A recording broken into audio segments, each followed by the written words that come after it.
Womp, can you hear me? Hold on. Hold on. Okay, that should be better. I hope that is better. Yeah, I think it is. Will Twitch finally die? No. I don't think so. Bro, we've been in a lot of Twitch disasters. I feel like no matter what we do, Twitch is just not gonna die. Like, doesn't matter if Twitch reveals the fact that, you know, to keep the platform running, they have to feed off the blood of unborn children, fucking whatever. Nah, I feel like Twitch as a culture, as a platform, is never gonna ever truly go away. I mean, it is like, as much as YouTube has the most amount of live viewers, because that's where most of the casuals are, Twitch as a culture is the reason why it won't die. There's just a certain culture in there, you know? Yeah, dust off the kick. Bro, I haven't even done anything about kick, actually.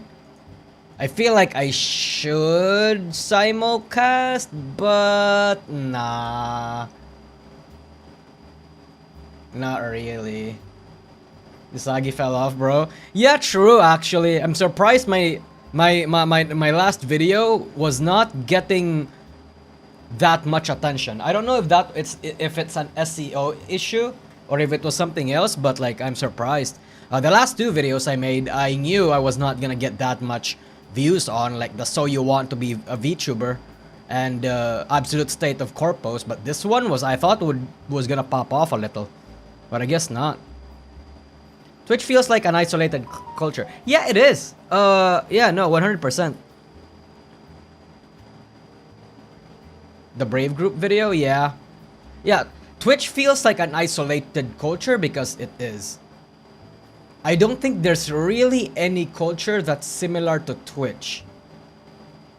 You know, like, I feel like, how do I wanna describe this? It's years upon years of like gamers accumulating that sort of crowd, gooners that watch, like, you know, hot females pretending to be bad at games, or perhaps they are good at games, X, Y's, and Z's. I feel like there's a lot. Actually, hold on, let me change the title real quick. Hold on. Hold on. Let me change the title real quick, and also for the... Hold on. Twitch is loading Vods.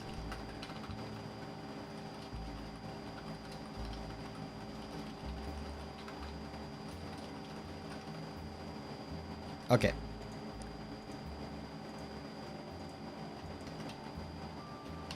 Okay, hold on. What was the other one?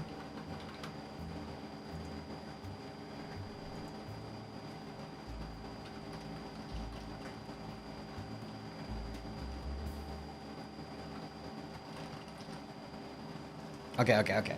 There we go. Maybe the re-upload screwed with the system. No, actually the re-upload did better than the first upload. I had to re-upload because there was an issue with the video itself. Like I tweaked a few things, but no. I feel like it's an SEO issue, or maybe not many people are just interested or knew who they were. That's the thing. I feel like I definitely lost my SEO game. Yeah. The first one is doing good, I think. No, not really. So the first one got like 5K views in 5 hours, and that's not a good look, actually. Yeah. You're also gonna hear an announcement from me like a couple days from now, chat. Just letting you know that, while not many people are currently in the channel. Yeah, in a couple days from now, you're gonna hear an announcement from me. It's been a long time coming, but, you know, good or bad announcement. It's gonna be a relatively bad announcement. Well, maybe, yeah, depends on how you see me, I guess. Yeah. But we'll talk about that when we get there. For now, I just kind of want to talk about these current topics that we have going on. So, hi background noise, hi dude. So I have multiple things to talk about tonight, right?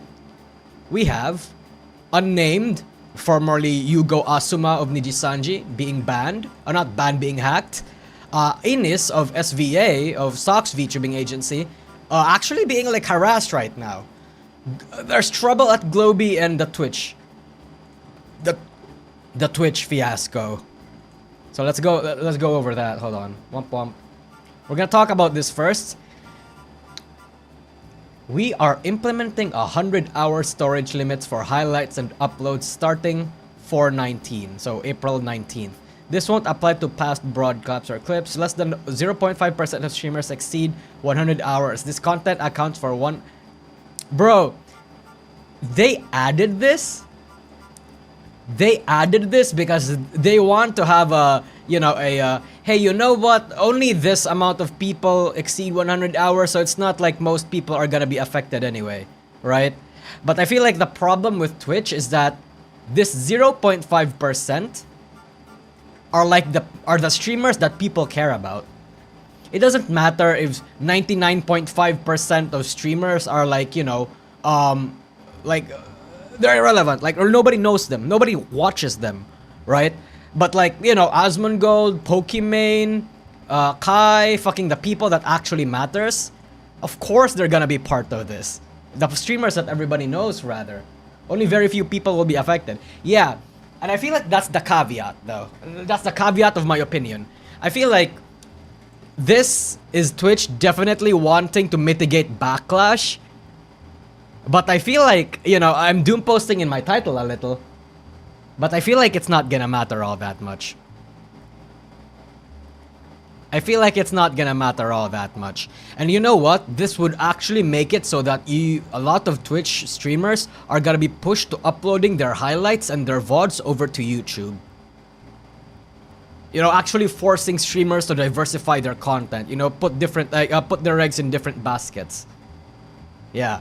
I feel like they want to increase FOMO to gain more money. Oh, I feel like, no, I feel like the reason they're doing this is because, if a platform hosts a VOD, it takes bandwidth. And if it takes bandwidth, like, if it takes bandwidth, then it's gonna cost money. Right? It's gonna cost money and it's good for them. It's good for their bottom line. They're gonna make more money from this. So I feel like as a whole, this change is fine. But I don't like the people... I'm gonna be honest, right? Few people were doom posting about this. I was too. But I feel like people are making they just need another reason to hate on Twitch, right? Twitch at this point is like Nijisanji, where a lot of people are everybody jumps the ship, jumps the gun, wanna hate on Nijisanji. That's all. But the problem with this is actually I wanted to bring this up as well.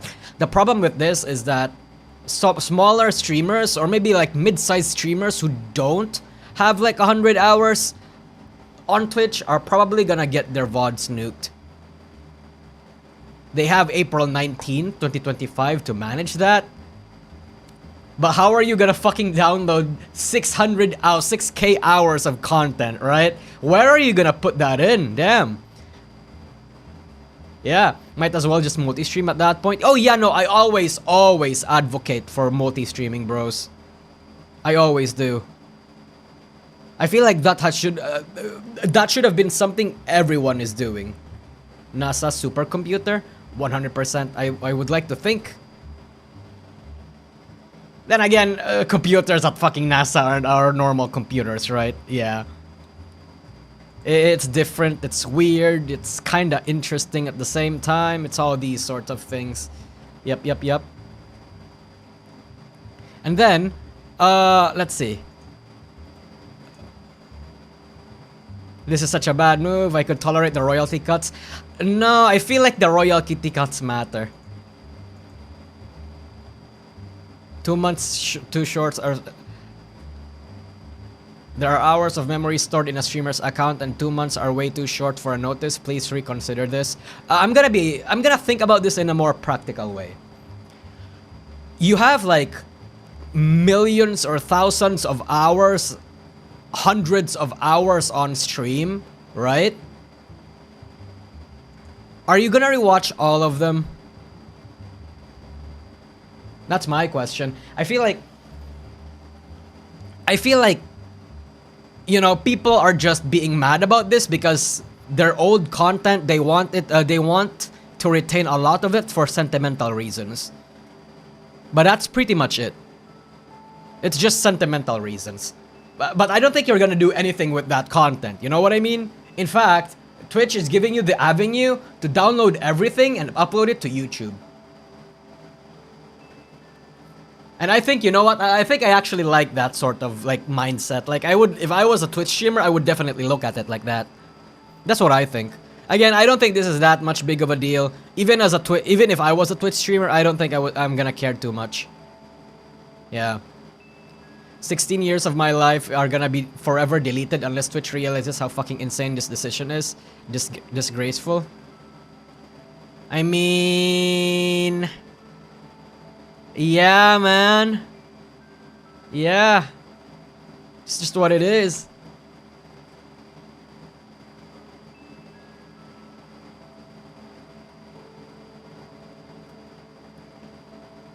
So much history just gone. The thing about this is that the memories that are worth saving, the highlights that are worth remembering are gonna be remembered. Twitch is doing this for money reasons, bro. That's pretty much it. It's just for money reasons. They just don't want to tank up the bandwidth costs. It just makes the server worse, so it makes sense to add a limit to it. It's not supposed to be used as a hard disk. Yeah. And people are like, people are attached to that idea. They just want to do it. Their VOD system wasn't good to begin with. Exactly. That's what I'm saying too. Like, your Twitch's VOD system and their post-stream stuff is super turbo ass. It's not like YouTube. In YouTube, it's a lot more understandable because it's fucking YouTube, dude. Yeah.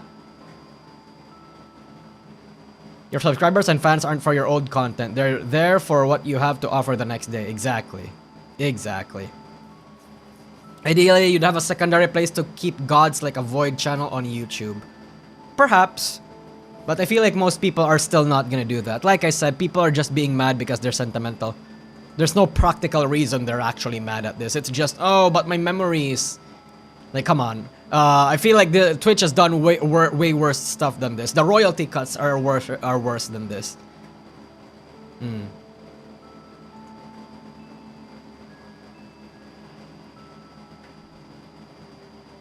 Yeah.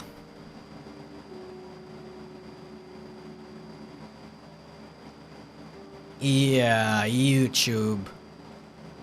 Oh shit, Douglas Diaz. You did it again, buddy. Thank you so much for the gifted memberships. I super appreciate that, bro.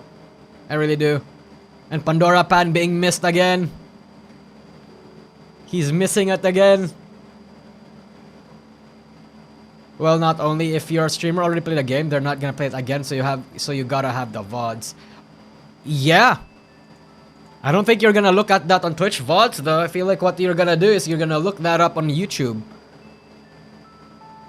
So what's the change? Oh, they're just limiting the VOD limit for how many gigabytes worth of VODs are gonna be in your hard disk. On your channel. That's it. That's literally it. That makes it so that you're gonna have to pick and choose what VODs you wanna keep, and you have to regularly wash out your channel if you don't want to get like overrun. Yep.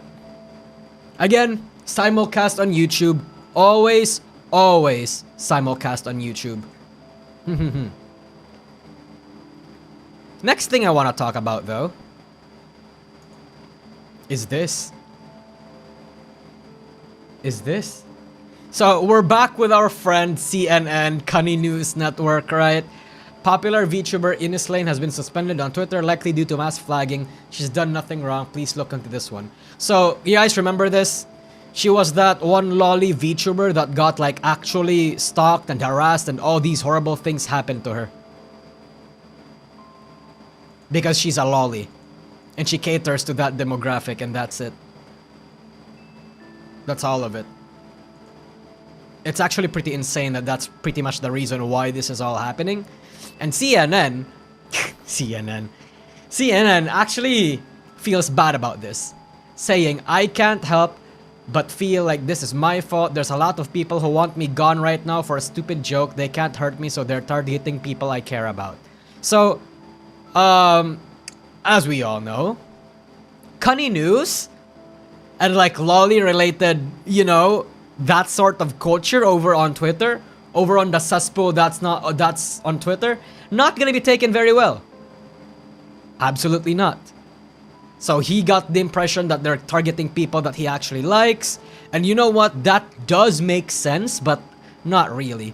I don't think Cunny News Network over here is the reason why people are targeting her. It's more so just people on Twitter are mentally insane.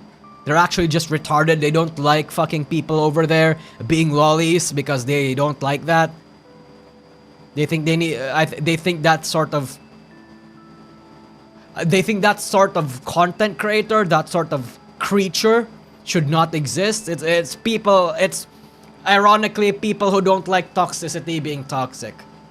People who have values they wanna preach, not being preachy. Damn. Wow. Wow. It goes beyond being an anti. Yeah, it 100% goes beyond being an anti. It's like borderline obsessive. It's this obsessive of trying to, how do I want to say this? It's like hating hating people, harassing them who don't have the same mentality as you do. It's not just being an anti, it's actually borderline mental illness. And I hate that. I don't like the whole moral politics thing that's going on everywhere. Not just on Twitter, but it's mostly on Twitter because that's where the great Tumblr exodus happened. But it's crazy, and I don't like it. No one should have to go through that. Yeah, and they do. I mean, hey man, like I got cancelled before too, right? But at the very least, my Twitter account wasn't suspended. I got shadows suspended over on Twitter, over on YouTube because, you know, I got sent a copyright claim, a copyright strike, but that's pretty much it. People are insane. I have to hold the line and defend lollies till the end. Yeah, I'm not saying that, I don't want to mobilize you guys, right? But as anime culture develops, I mean, you know, to a certain extent, maybe it is as developed as it can be right now. But how do I want to say this? As it grows, there are gonna be way more tourists coming in, and the more tourists come in, the more people are not gonna want to stick around and tolerate the things that they agree on, that they don't disagree on. They're gonna pick and choose what they like, and if one part of the culture that they are in, they don't like lollies, so they like anime, but they don't like the culture, the concept of lollies, right? So they're gonna make sure to erase that. That's what westernization of this fucking medium does to you, bros. To a certain extent, it's why I see a lot of people support gatekeeping. Because yeah, sometimes you have to gatekeep sometimes, you know. Generally, I'm against gatekeeping, but I understand why people do it. And it's because of people like these. The whole thing about colonizing a hobby and demonizing the people already there. Yeah, it's called being a colonialist. It's colonialist mentality, bros. They're literally no better than the people who claim they don't like, or who they claim is a monster. These people are fucking insane. So yeah, don't be shameless about everything. Be shameless about this. Who cares if you like lollies? Free your girl. Yep. I have to wonder where it all began though. I wonder what jokes this guy said.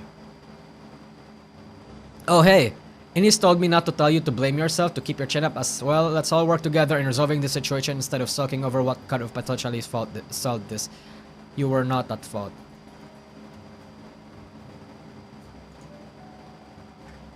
Typical hoodoo behavior. Haha, retard cry. Damn, bros. Wait, so I wonder what he did. What did Guy do? What did you do? Cunny News Network. What did you do?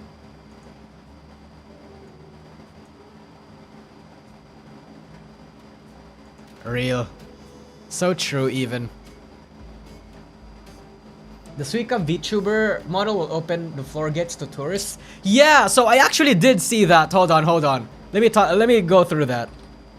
So there was actually, I forgot to talk about this. There was a drama where a certain rigger, this person, she makes like customizable VTuber models, right?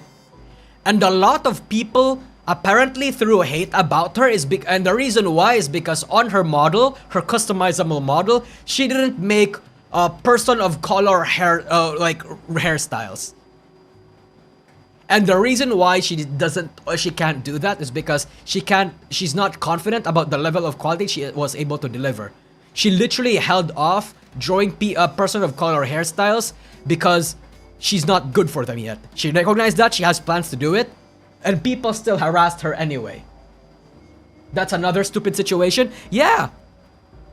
And it's because it's stupid as fuck. Why do they do this?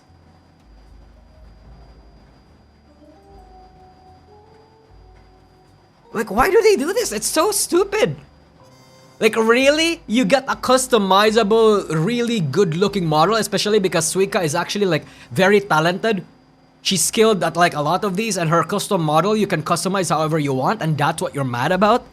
You're mad about her not making a person of color hairstyle? What the fuck is a person of color hairstyle even mean? I'm a person of color. What the fuck am I supposed... What, like, we're gonna stereotype and say braids, like locks, like dreadlocks? What's a person of color hairstyle? Like the tomboy cut? The Karen cut? What the fuck? Come on, dude. Think about it. It's so retarded. I hate it. Like, you got people like this, right? You got people like this, like designing the model, her baseline model, into whatever they want it to be. Look at these. It's people like who has her base model and rigging it to an extent that she would never be able to. It's literally perfect. Like, you as a rigger selling customizable model, yeah, they kind of have the same face syndrome, but like a lot of VTubers have same face syndrome. That's not the details of your face and what matters. The art style of your thing is not what's ultimately gonna matter when you're a VTuber. It's the details around it. It's gonna be like your overall broad strokes. And again, people are mad because no person of color hairstyle. Wow.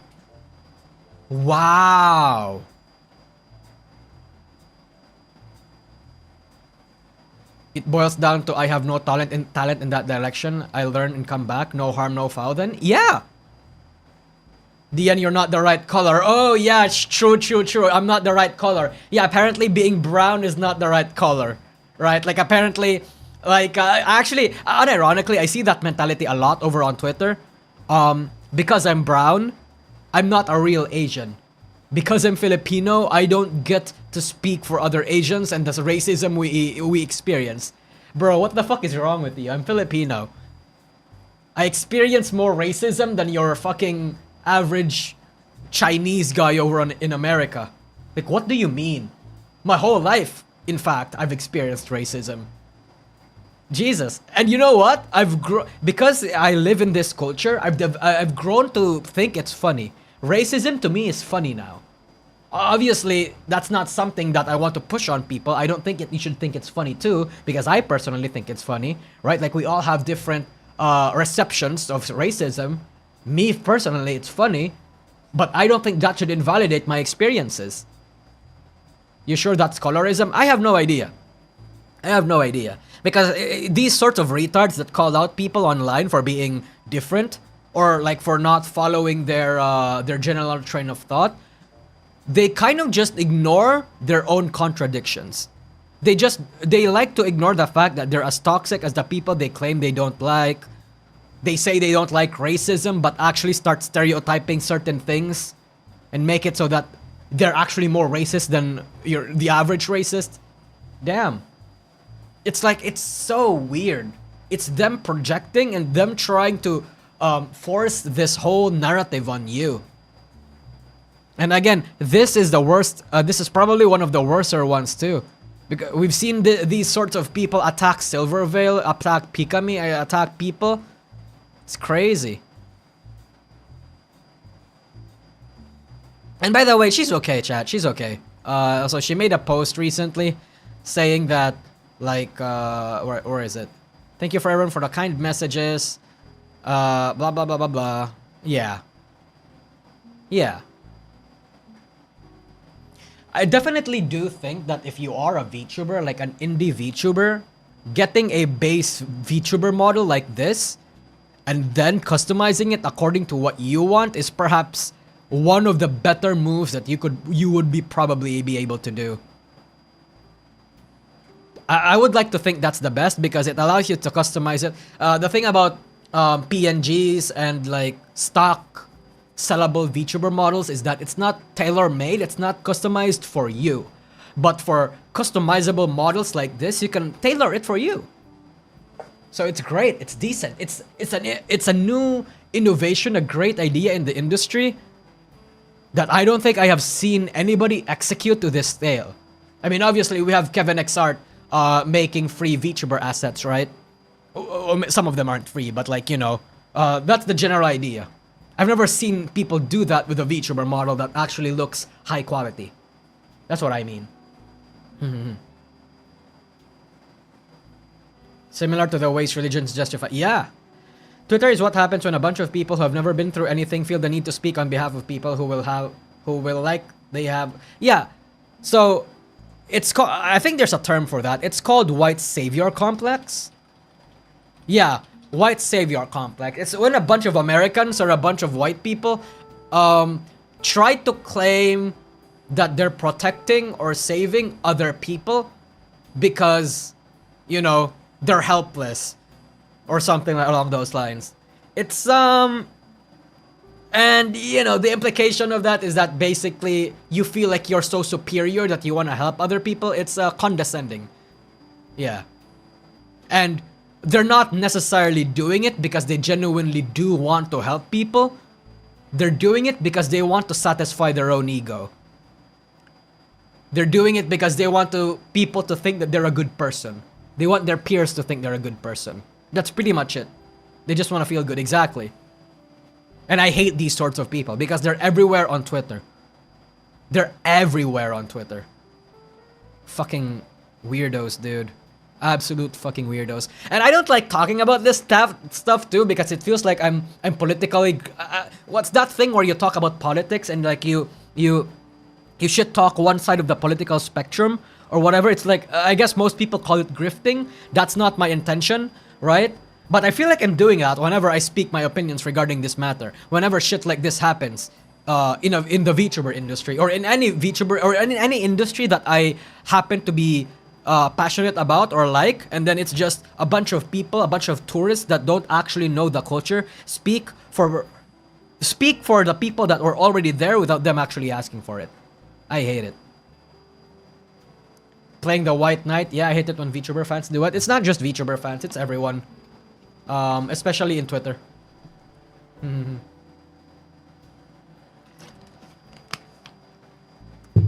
I don't like saying this out loud too, because a lot of people are gonna think that I'm like some sort of fucking like Asmon Gold type of content creator where like I'm right-leaning and I like, you know, I support the narrative Donald Trump, Elon Musk, these anti-DEI shit. Like, no, bro. I mean, I don't like DEI, but it's like not necessarily that I'm like that. I just don't like tourists.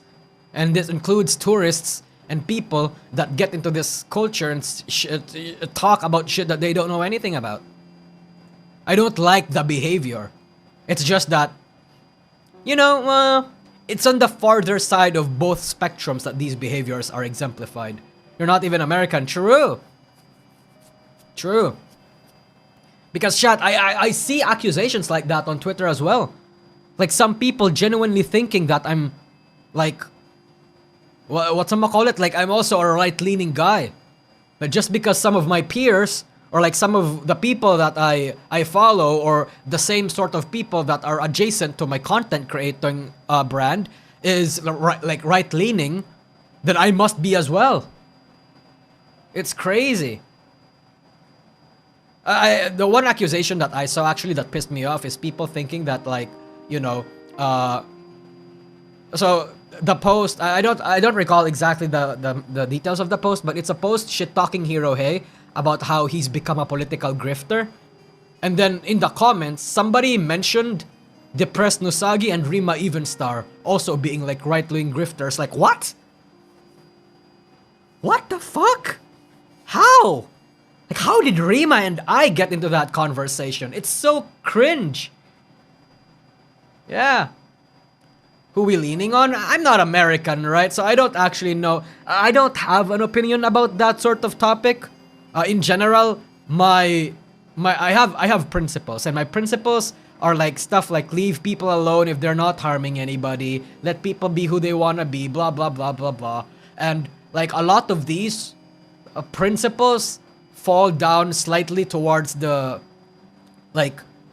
left-leaning part. I'm not necessarily saying that I'm like a left-winger, right? But it's just that the things that I do, the things that I believe in, and I personally believe in, they more so lean towards the left-leaning side. But I do agree on some of the narratives that the right mostly talk about. Like, for example, the anti-DEI shit. Like that, of course, that I 100% agree with, right? Like, I don't like diversity for the sake of diversity's sake, whatever. I don't necessarily like representation. I feel like representation only matters if it's like there's genuineness to it. If it's some person that don't... I think representation really only matters if the person making it doesn't want to shove the entire culture into somebody's face. I feel like representation is done best when it's done subtlety. And subtlety is far from the things that are happening right now. That's what I think. Yeah. It's forced nowadays, yep. Moderate left. This is why I think I'm a centrist, by the way. Like, I agree on both, because I agree on both narratives in both spectrums. But because I'm not American, I don't follow that politics. I'm not like maybe brainwashed is the wrong word, but like I cannot follow or do not worship the people associated with those with the figures and the people associated with those beliefs. Right? Like, just because, you know, I believe in that doesn't necessarily mean I agree with everything, say, I don't know, Trump or Asmund Gold says, or whatever. I don't necessarily believe in that. If diversity is a byproduct, then it is good. Byproducts can be good and bad, I would like to think. Like, it's neutral. If you go to both extremes, you basically go for a circle. Yeah, I feel like if you're a far right-winger or you're a far left-winger, any slight opposition to your belief makes everybody the opposite side. Like, for example, if I was a far leftist, right? If I was a far leftist and I have these very, very far left-leaning beliefs, and there's another leftist that says something that's all, again, 100% a leftist, right? But he concedes to some of the arguments made by the right, or even disagrees with the far left arguments or narratives that I hold, I'm gonna immediately start thinking that guy is probably a Nazi and he's like infiltrating our sphere or something. And I think that's the problem with any far leftist or far right winger. Why do you call it a rightist? What the fuck do you call that side then? What I'm trying to say is that any deviations, if you're like far in any political spectrums, you immediately will assume that you're on the other side. Rightards, okay, so left libtards and rightards. That's so that way, like, they're, we're even. Isn't that like for most people? Oh yeah, no, 100%. That's I wanted to get into that, all geared. Thank you. Yeah, that is most people. Unfortunately, most people are not on Twitter. So because most people are not on Twitter or in any of these fucking forums and that scream into the void, begging for internet affection and for people to think that they're a good person, most people, the narratives and the shoutings and the fucking whatever that are being perpetuated on these platforms, people are gonna start thinking that's the majority. People are gonna start thinking that's the thing, that's the popular thing that everybody's saying right now. So I have to agree with it because I don't want to get lambasted, you know that. But I would like to think most normal people are like that, are centrists. I feel like this is the problem with, I feel like that's definitely one of the problems the internet made. It's severed, or what's the term there? It made it worse, this divide between both political spectrums and people. It made it worse, even though it shouldn't be worse.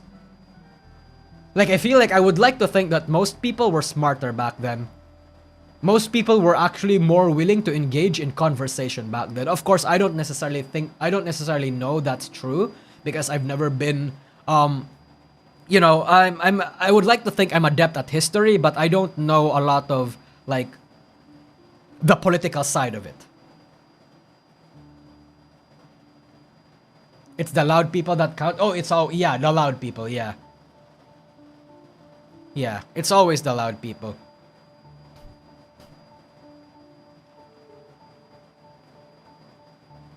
Until you mentioned Facebook, which was worse than X. I don't know if Facebook was worse than X. I feel like the problem with Facebook is that that's where mostly all the boomers and the conservatives are. And on Twitter, on Shitter, and even TikTok. Actually, you know what? Maybe TikTok to some extent now. In TikTok, that's where the Zoomers and the libtards are.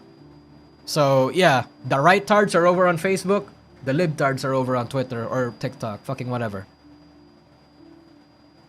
It amplified the vocal minority of lunatics. Yep.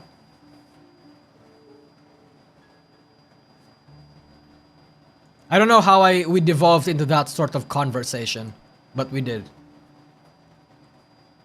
Anyway, yeah.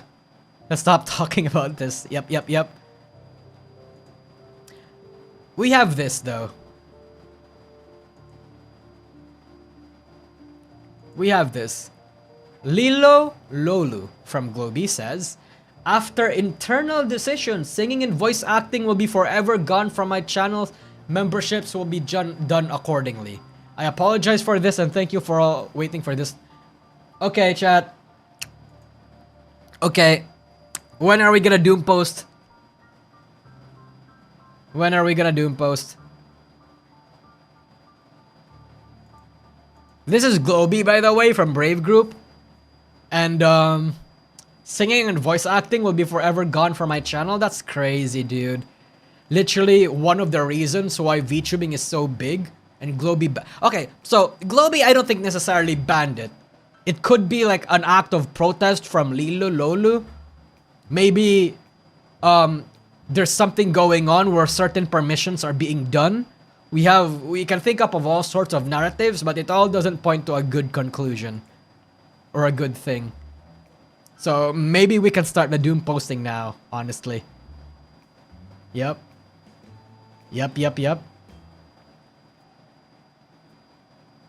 Oh, Globie, I just learned about it from your recent video. True.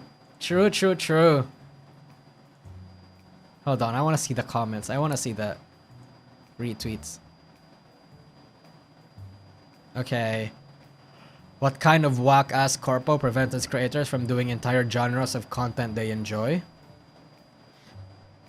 Good. Yeah, that. I feel like we really can't...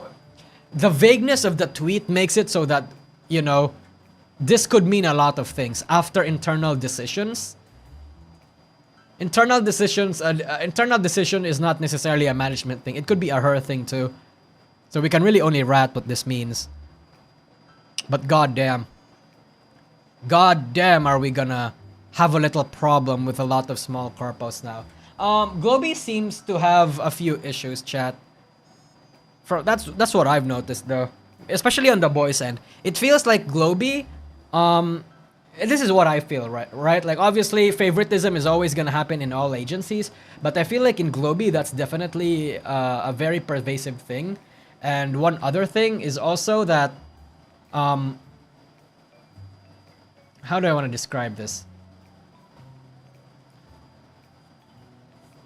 I don't know what Globie's like intention is. I don't see it, at least.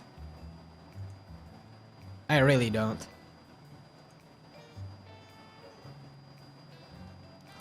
Let's actually look at their channel. Let's actually, you know what? Yeah, let's do some number Andying. Global Andy, number Andying. Let's fucking go. There's a lot of agencies right now that are actually like, you know, they look like they're in a bad spot. I think the most recent one that's not the recent one, but like it happened a couple months ago, is Pixelink. Pixelink seems like they're in a bit of trouble. Some of the talents are tweeting a few cryptic stuff. Apparently make it so that there's internal stuff going on that's not necessarily good. Yeah. Oh wow, okay. Let's see here. Generation 1. Pipa Pebblesworth, yeah, she just graduated recently. Ibuki Bjorn, so a male. Obari Luka. Oh! I didn't realize that he left. She, sorry. Yo, it's a he or it's a she? I feel like it's a he. I think it was a he, if I remember correctly. He had, yeah, it's a he, it's a he.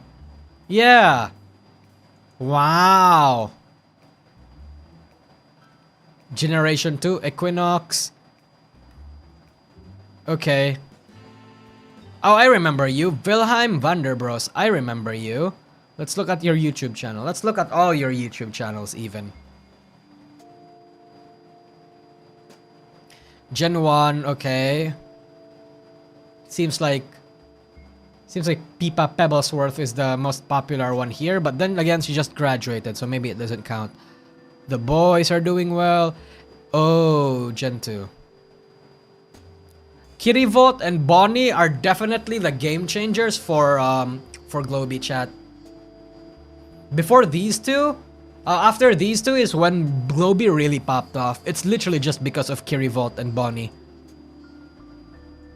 And you know, for good reason. These two are like really good creators. They're really good VTubers and they have really cute designs.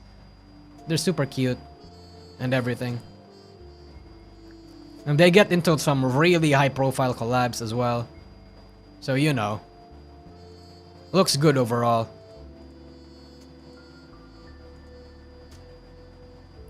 Bonnie has a well-known PL. Who was Bonnie's PL? I forgot. I feel like I remember. I definitely know who it was. I just don't remember. If Kerryvote leaves Globie, I'ma crash out. Yeah, well, true. Rainy? Oh yeah, Rainy and I followed each other on Twitter. I think we had like very decent interactions. I'm glad she's popping off. Yeah. I remember Rainy. Aww. I'm glad you're here. You're succeeding. You're popping off. I hope Globie is treating you well. Though probably Globie is not treating everybody as well as she is. Or Kirivolt for that matter.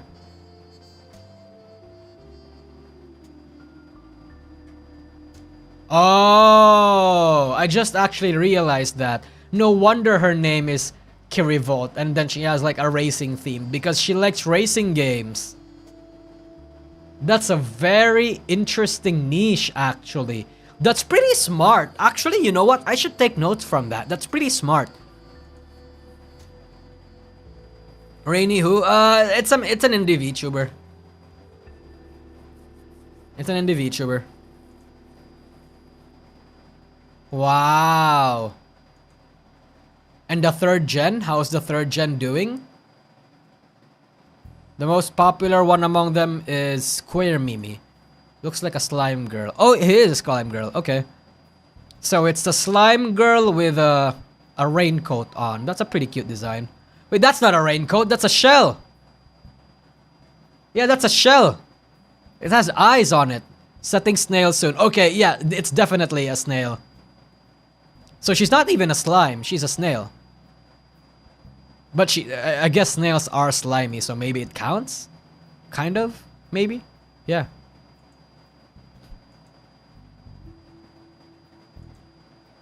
Interesting.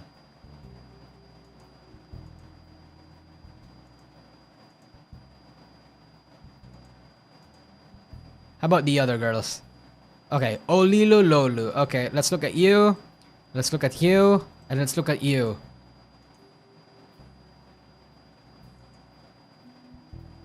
Okay.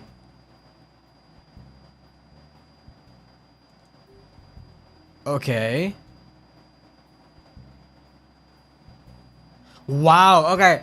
This girl gets infinitely more like viewership than everyone else. I guess because this is the ASMR type of person. Like, you know, her niche is actually just making ASMRs and you know, I guess that makes it so that her niche in the group is like this. Olilu. What's her niche? Just random games, I suppose. Does she sing?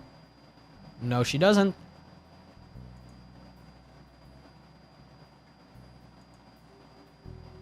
Square Mimi has issues with management.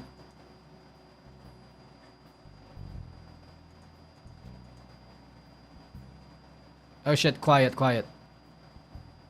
Quiet, quiet, please.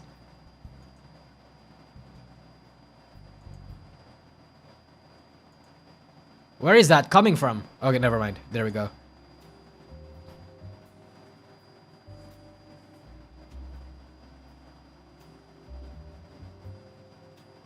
Green woman? True. True, true, true. Sarah also has a pretty known PL. She came from a black company that starts with V. Are you listening to the rats? Yeah, I've seen a lot of rats about Brave Group and Globie. Globie specifically, but yeah. I've seen the rats. I didn't know if I wanted to talk about it on my on my Brave Group video because it seems like it's a Globie specific thing. I feel like maybe the management that they hired for Globie may not be as good as, let's say, V4 Mirai and Idol. But we don't know. Wish I could stay long. Oh no, it's fine, all geared. Thank you for coming into the stream, brother. I appreciate that. I appreciate that. And thank you to the people on Twitch as well.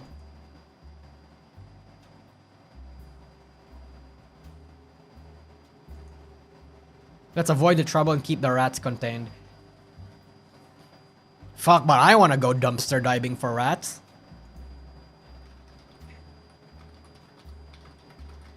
Obviously, the best way to look for rats is via 4chan, but surface level rats are going to be found over on the Kurosanji. Okay. Let's see here. Alright, I want to see rats, dude. I want to see rats. I have to wonder why management isn't making this announcement. True. Why is that actually?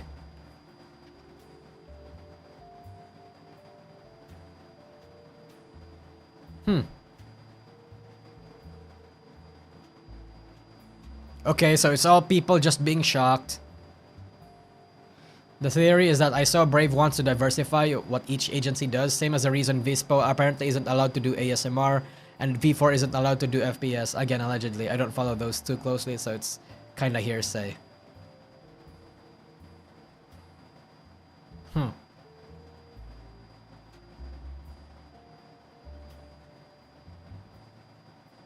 Probably been cancelled. Ooh.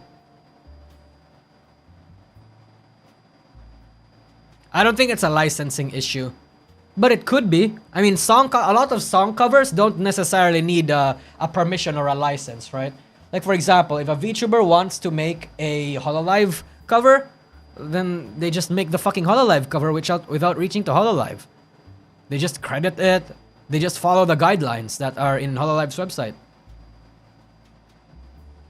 Why are you asking for rats when Bay is right over here? Bay isn't here. What are you, a schizo? Jesus. I wish Bay was here though. I would breed Bay if she was here. She would be pregnant.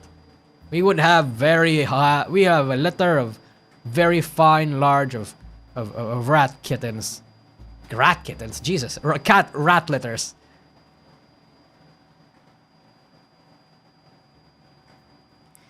Okay, I'm befuddled. I'm gonna ask my girl Maeve about this. Wonder if she's allowed to give me an answer amount and see what I can learn because this is odd. Don't do that. Don't do that, dude. You're gonna put the I know you want answers, but you're actually just gonna put the VTuber on a very uncomfortable spot.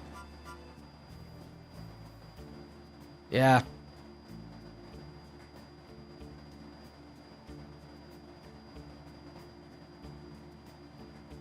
Doc suckers. Wow.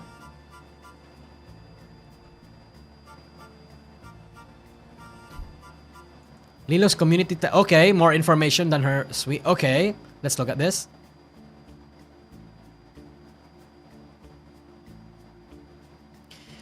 After long time waiting for an internal decision, it's now been made official that there will never be any singing.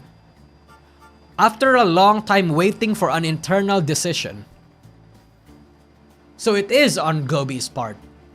It's now been made official that there will be never any singing and voice acting featured on my channel. I'm very sorry about this turn of event. Membership level will be adjusted accordingly to these new restrictions. Thank you. That's kind of harsh, bro. That's kind of L. Globie, you're pulling an L right now. I don't know what you're doing. Maybe that rat about wanting to diversify and trying to make a difference for what each agency will do is what he's trying to do. But god damn, does that suck, dude. Damn. There was an AI bot Palma used yesterday that may explain things. What do you mean? I feel like that's not a factor. What's the relevance between an AI bot and this? You actually find rats on 4chan? All I see when I visit is so-and-so, my wife, and she's pregnant, that's why she's not streaming. You have to look at the right threads.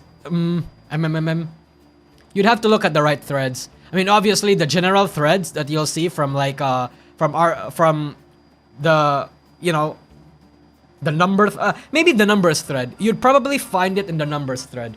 The Tempos thread, the Hololive thread, they are normally just, you know, horny posting. But on a few drama-related threads, they kind of pop up, rather. Just call me Microwave? Okay, Microwave. Oh, oh, okay, never mind. I know who you are. Yeah, never mind. I know who you are, Microwave. She used an AI that helped her play Oregon Trail. Ah. I don't know if that's a... I don't know if that's gonna be a thing.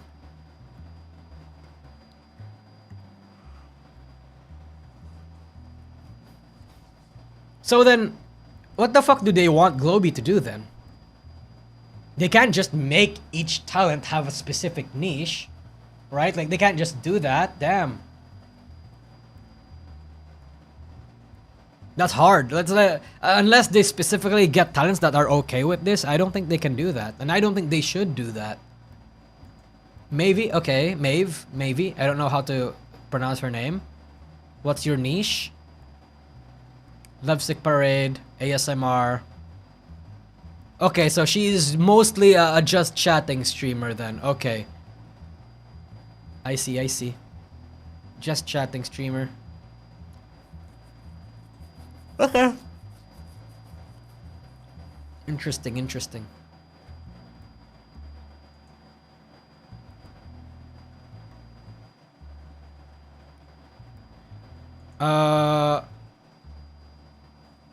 This is what you do with a microwave. True, that's what you do with a microwave.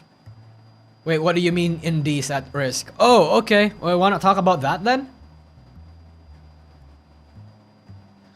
There is a rat that Lilo may be a SAG-AFTRA member, and that could have triggered a decision by oh my god. Wait, actually, that would make a lot of sense.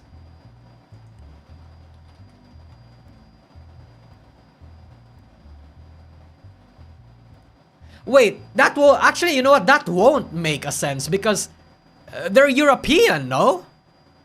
Unless there's a European version of SAG-AFTRA, then I don't think so, right? I don't think that... Maybe if they mistakenly hired an American or, you know, she lied about being not European. Maybe. British? I don't know if it counts. Are British people still Europeans? I feel like they left the European Union and most people don't consider them British Europeans anymore. I mean, from a cultural perspective and a historical perspective, yes, they are. But I feel like because the economy and the European Union has such a massive pull about what counts as a European, most people often exclude them. Yeah, they still are. Yeah, okay, yeah. Because she was British. Yeah, far be it for me to know Globie's like hiring process, right? Because if they thought that hiring a British person living in the US is gonna be good for a European branch, then I feel like that defeats the purpose of a European agency, right? Because like, if you're a European agency, then I think it only makes sense that a lot of your VTubers are based in Europe. Because there is a huge demand for European fan bases because most VTubers stream at times that are very unfriendly towards Europeans, right? And if that... And I got the impression that that was supposed to be hitting that problem, but I guess not, because if they have Europeans living in, you know, in it doesn't make sense to me, that's all. Yeah. Some V4 aren't from the US. Yeah, I know, but at the same time, why brand yourself as a European branch if you're not European, you know? As a Europe-based branch, rather. If you're not targeting the European demographic. I feel like it doesn't make sense.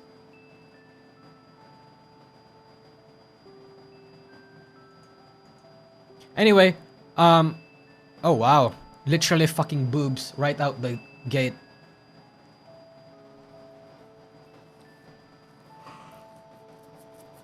Okay. So, let's talk about the Nijisanji stuff before I talk about the indie stuff. Because we have quite a few things happening over on the indie stuff. We have, what's his face? Unnamed. Their channel recently got hacked, right? And there's the Ines Elaine situation that we just recently talked about. Yes. Anyway. Let's go over this. Nijisanji. I forgot to talk about this literally 2 days ago. Apology! For the 4 Nijisanji Fest 2025 hall events that implemented advanced lotteries for individual fan members, there were some omissions in the lottery operations of Rakuten, the ticket sales company we have outsourced. Through repeated reporting by our company, we have come to the realization that there were issues where lottery applications were forcibly invalidated under certain conditions. Wow. So if you try to, you know how in even HoloFest, when in these sorts of things, you kind of get into the event via a lottery system, via a gacha system? Well, if you applied for Nijisanji, which I'm gonna assume you didn't, well, you're fucked. You could have won.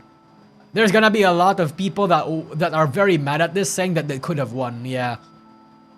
Since the end of last year, we have received multiple inquiries regarding this issue, and we have repeatedly checked with Rakuten Ticket, see if the operation of the ticket lottery was operating normally. As of December 2024, we received the response that no problems or malfunctions had occurred. Oh, so they're actually throwing Rakuten under the bus here. However, on Wednesday, we received a sudden change in response from Rakuten, stating that there was an oversight in the operation of the lottery. Okay. We deeply regret that the ticket lottery applications of fans who supported our affiliated live streamers who had hoped to participate in this event were not treated as valid in this way, that this was only discovered shortly before the event took place, despite repeated confirmation with Rakuten tickets. Bruh, they really want to hammer this home. They're super mad at Rakuten for this. They want Rakuten to take the blame, dude. Yeah. Holy crap. They're really mad. In addition, this is what the one thing that we actually are very unfortunate about. In addition, in our recent announcement, regarding Salome's first live, we reported that there were unsold tickets available due to a mistake made by Rakuten regarding the sale of a ticket for events. You know how sad that is, chat? So Rakuten is basically saying, hey, we thought that you sold out, but actually, you know what? There were still a lot of unsold tickets. There were still a lot of empty seats. Like, imagine if you were Salome, dude. Imagine if you were Salome and you hear that your ticket sold out and then it actually didn't sell out. It was just because of a mistake made by some douchebags over on Rakuten. Imagine that. It's probably like, it's probably gonna impact how she feels about this whole thing. Rakuten deserves it. Oh yeah, no disagreements there. Rakuten definitely needs to be thrown under the bus here. They fucked up here massively. It's probably gonna take, I'm gonna see probably Cover Corp making second guesses partnering with a company like this. Yeah. We believe this is a serious situation and are requesting that, that Rakuten take responsible action. Hey, at least it's not Ticketmaster. We would like to offer our deepest apologies to those who were unsuccessful due to this incident. In response to the situation, we have decided to send gifts of apology and provide partial refunds to those affected, as detailed below. Yeah. Yeah, okay. This is a W on Nijisanji's part. Because, they're trying to do everything that they can to make sure that people are made whole. But god damn does that suck. Summary, Nijisanji. Is it okay to apply for multiple FCs? Okay. After the result. Customer, aren't the odds weird? Just to confirm, are you okay? That's right. About a week until the event. Isn't that weird? Just to double check, are you okay? I had a lot of duplicate applicants rejected. There were a lot of unsold tickets. Yeah. Yeah. I don't know how a massive oversight like that can happen because I don't work in an industry like this, but that's gotta be some serious incompetence there. I can understand like small yabs, or even if Rakuten was a small company, but this is an established corpo, dude. Damn. Meanwhile, Kali is using Ticketmaster. I feel like Kali and other people are only using these sort of services because there aren't any good services. It takes way more money to host your own ticketing service rather than just outsourcing it to a third party. It takes way more money and effort. And for a corpo like Hololive and Nijisanji, who probably does not have the flexibility to be able to make these happen, they're probably gonna have to resort to using Ticketmaster and Rakuten. Kali probably was not happy with being told by Cover that they have to use Ticketmaster. Because it's fucking Ticketmaster. Yeah.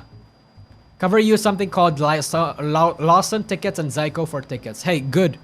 As long as it's not Rakuten, then they're probably gonna lose a lot of clients from this. They're probably gonna do it. I want to see some comments though. It's a crazy situation. One would even say it's insane. Why not put the same amount of effort and enthusiasm into the disposal of fan letters? Report the circumstances and search for similar possibilities rather than saying we've disposed of the person in charge. This requires the cooperation of livers and fans, so we should ask for their help and call on them to help us to do it properly. I mean, in this, I know that like Nijisanji dumped those letters and it was a fucked up thing to do, but I feel like that was definitely the fault of Nijisanji, but I feel like this is not necessarily their fault. I feel like this is not necessarily their fault. Yeah. That's a lot of fucking events here, bros. That's a lot of events being like affected. Feels like somebody wasn't paying attention when the sale started. Well, it can depend, because I would like to think that that responsibility, that the person not paying attention, is on the Rakuten side of things. Because, like, if I go to a third party, let's say I am a Nijisanji CEO. If I go to a third party, I ask them, hey, how's the ticket numbers going? And they say, yeah, it's going pretty well. In fact, we just sold out. I wouldn't have any reason to doubt them. Because they got the statistics, they got the dashboards, and if they give me the dashboard and I look through it and it looks good, then I don't have a reason to doubt them. But if they just come out and say, hey, the system is fucked up, we actually had a big oopsie, a very massive oversight on our part, then, if I can't trust the dashboard, then who am I supposed to trust, right? I can really only trust the numbers and the sales, the money that we earned. Did Nijisanji get shafted by their ticket provider? Yes, and they also kind of shafted themselves too. So, yeah, a bit of a half and half? Yep. A bit of a half and half. And speaking of Nijisanji, well, this is not necessarily Nijisanji anymore, this is Yusan. Unnamed deleted his tweet raging on about this. But apparently he clicked on a ad, or not an ad. He clicked on something, like a link, and then it hacked his channel.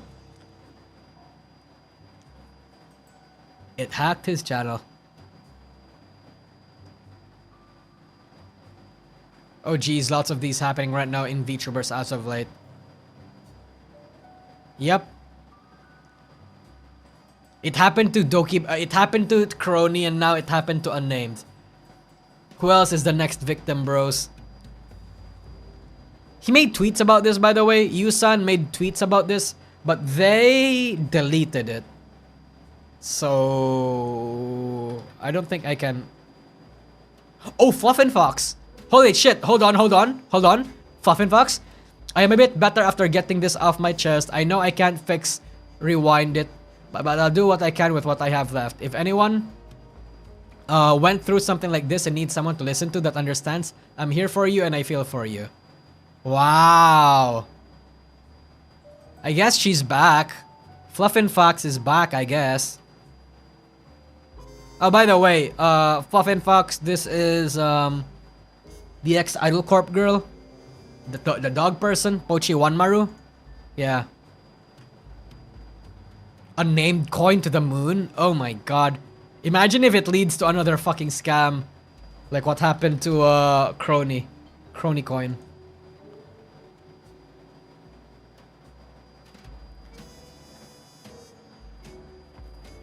Guys, I am hacked by a strange account and it's streaming on my channel. Don't engage with them and please calm down. I will take care of it. You will be fine. Talk to you soon. Hope it reveals quickly. I've experienced that too. Bro. Okay. Time to rat, chat. Time to rat. You think this is the person that did it? Crypto directory website, list of all crypto sites, find new sites, AI content. Wow. Wow. Okay. Interesting. Always delete your spam folder and don't click on suspicious emails. Yep. This is super sus, by the way. I'm looking at you, blockaccess.com. I'm looking at you. And they changed the email, I suppose. Here's our new manager contact. Yeah. So that's good. I don't think these are necessarily a big deal. You normally just file a thing over on YouTube, and YouTube normally is able to, like, take care of it very fast.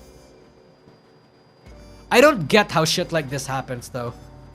Like, how is it that you click one link, you just tap one link, and then boom, they have access to your account? How does that happen? How the fuck does that happen? I mean, Elon doesn't really care about Twitter. Oh no, I think Elon 100% wants this to be on his Twitter. Like the AI stuff, the crypto stuff. Yeah. Cookies? I can't believe people are still fell to fall. So, the thing about this Yukio is that a lot of these like phishing sites are actually, and these links do it automatically. And some of them are very tricky. Tricky in the sense where you just need to tap, you just need to click, let's say there's a Facebook post or a Twitch post, not Twitch, a Twitter post, right? And there's the post itself, the picture itself is embedded into a website. So, you know, maybe you got your attention intrigued by this post, you click on it so you can see the full picture, and then it takes you to another site and it loads you to, it loads your browser basically. Even if you close that immediately, they'll still have you. Yeah, they will still have you.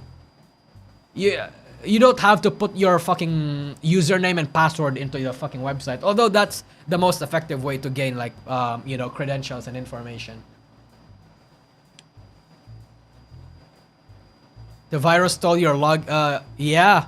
Virus stole your cookies and sent it to them. Cookies contain your login information. Yep. That's how they do it. It's so... I mean, I understand. Okay. That's how they do it, right? I understand how that works, but it's like, wow.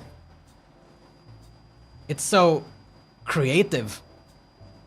Like, to a certain extent, I respect it, you know? It's so creative. Damn.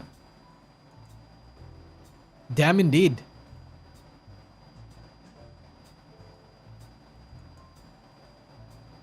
It should be fixed now though, right? Are you okay, Yusan? They should be fine now. Yeah, they're fine now. They're fine now. It only happened recently, like a day ago or so. So it should be fine now.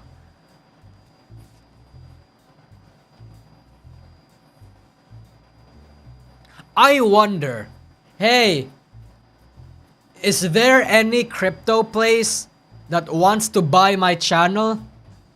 I'll give you my channel for $100. Not $100, $100K. And then I'll you know, I'll make a post about it on YouTube, and then I'm probably gonna have my channel back. Can one of you guys allow yourself to get scammed? Damn. I'm late. What's the convo about? Oh, hi. Welcome to the stream. We're just talking about how Yusan got fucked here. By some scumbag crypto people. Hi, Moscatete. Hi. Welcome to the stream. Yep. Anyway. That's pretty much all I have right now, actually. We have a couple things I want to react to, though. Just 2 clips for now. The pressure to have a child.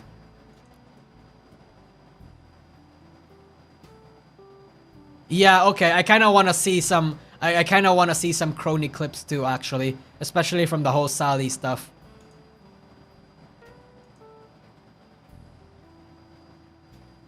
Hold on. でもさ、なんかスバルちょっとなんか今ちょっと起憂してることがあってさ、なんかスバルの友達がなんかもう終わりだよ。It's so over. みたいな。私もう終わりなんだみたいな、すげえ病んでたの。いやだからいや終わりじゃないよみたいな。なんかことあったらなんかでパーティーとかしてさ一緒に慰めたんだけど、で何を思ったのかその子が突然なんか私ホロライブ受けるわっつってホロライブ This is a friend that knows she's in Hololive, right? なんかその面接のなんかフォームを急に隣で入力し始めたんだけど、その子普通に何にもしない友達だからいやいや落ち着けってとか言って、で私横でさピザ食べてたんだけどスバル。Okay. いやマジでさ受かったらどうしようと思って。Oh, so she doesn't know? Wait, she has to know, right? They have to know because Subaru's voice is like super recognizable. ちょっとドキドキしてるよね今。いやいやまさかそんなねあの As far- 倍率でそんなひょっと受かるようなことはないと思うけど。 Whoa, dissing on her friend? Yeah, That's that's- crazy, Subaru. これいやさすがにないよね。 She wouldn't, right? Wow. I mean, the odds are are against her if she's like kind of talentless, you know. But like, yeah. Imagine if her friends finds out this way. それはね True. 最近ドキドキしてる。どうしよう受かってたら。でもねそれで受かったらすごいよね。本当に。本当にいやそれいやスバル何にも口出してないの。何にも口出してないから。 Maybe she pretends she doesn't know, right? She looks at the life Subaru is enjoying right now, and she just has to pretend that she doesn't know. 受かってたら受かってたら気まずいな。いやでもそれでねその子がそのなんかねその子がやりたいことだったらね全然いいと思う。いやでもなんかその子もさおもろいんだよ。 Oh, she's funny? 本当 Okay. にちょっとおもろい。 Okay. Like a Pecora type? なんか可愛いなんかさちょっと変わった女なのだから。 She's autistic? Okay. ワンちゃん受かっちゃったらみたいな。 Oh, so she's actually good. Okay. Wow. Welcome to HoloLive. This is your senpai Subaru. Wait, true? Imagine though, right? Imagine. I feel like that's gonna be fucking peak. That's probably gonna be so cool though. To be fair, knowing how Subaru it is possible her friend doesn't know for real. I like to think that she's pretending. Like, it's too much of a coincidence you fucking pull out the HoloLive form literally in front of a HoloLive member. Autistic, she just broadened search. Yep. Yep. Actual comedian, so she's got a chance. Although I feel like it's probably not gonna happen anytime soon. Especially since because Subaru, well not Subaru, HoloLive is not taking too many talents these days. Like they said, they are slowing down, right? Yeah.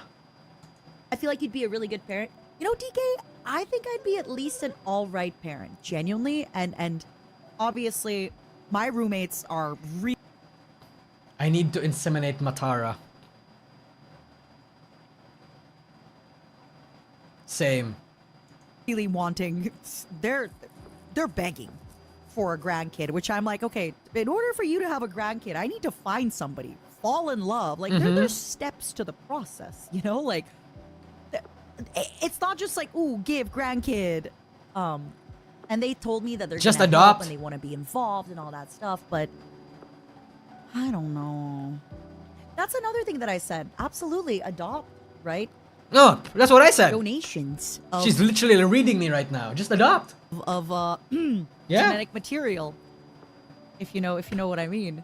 Genetic material. I don't know. I feel like sometimes I Yeah. maybe I can adopt a kid who's like 10 or 12, you know? Don't. Or 6. I feel like that's a bad idea. I feel like if you wanna adopt a kid, adopt them when they're like 1 year old or 2 years old, when they haven't developed any cognitive abilities. You fucking adopt a 10 or 12-year-old, they're gonna be ultra rebellious. You're gonna adopt them at your worst, but you haven't loved them throughout the years to like be able to stick with them through their worst, through the rebellious stage, right? It's probably gonna be super fucking difficult. That seems a bit rude to pressure someone to have a child. Oshi Totoro, it's nothing that serious. It's really just the typical parental pressure. It's not, again, I think maybe it's a different thing in certain countries, but my roommates are Eastern European, and for them it's like, a woman past 21 who has not born a child is Russian? a hag. Russian How probably. dare you? Russian I probably. also have the pressure because I don't have siblings. Aww. But luckily, there is a step sibling through marriage, and she has Incest? a kid who is turning. Incest? I think he's turning 19. Oh. So maybe they're gonna start pressuring him soon. Maybe I'll be off the hook. Also, I think in a few years, I've lost my time window. So, I think the pressure She's gonna enter stop. I think menopause. Once my time window is officially up, She's could be gonna, like, hey. chat, we need to impregnate Matara before she gets into menopause. It's gonna be so fucking over, dude. She's gonna be all dried up. One of you do it, bros. One of you do it. I can't do it. Certainly not me. We're done here. It's donezo. Uh-huh. Why not? It can happen. I think once my time window is officially up, it's gonna, but it is what it is. What do you mean it is what it is? I'm happy, and I do feel that not everything that was done by the previous generation is stuff we have to do, right? So True. True. What a very wise boomer. kids are not mandatory to have an enjoyable life. Boop. Yeah, and I think with the rising cost of everything and the uncertainty of the world and all that stuff, and Not a good time to have kids. I think another thing was if you look back 2 generations, right? Or even 1 generation, Uh-huh. a lot of parents didn't really have the choice. It was very weird not to have a child. Now it's getting more normalized. But even 2 generations ago, it was not normal to not have kids. You'd be kind of looked weirdly upon. 2 You wouldn't generations have a lot ago. of stuff to do hobby-wise. Now you could be 45 starting a new hobby, 65 starting a new hobby. Uh-huh. And also, I feel that hopefully with the amount of folks, I'm going to use the word therapy. You don't have to go to therapy. But I do mean just getting to know yourself better in a way that societal pressure feels a little bit different nowadays, where, if 40 years ago a woman said she doesn't want to have kids, it was a lot weirder. Now, you could be like, oh, I don't want kids. You'd get crucified. A woman saying that she doesn't want to have kids would be branded as a lesbian, and that's not good. And they would be looked at as something to, call it? Like a something to shun from society, because they're not serving their function as a woman.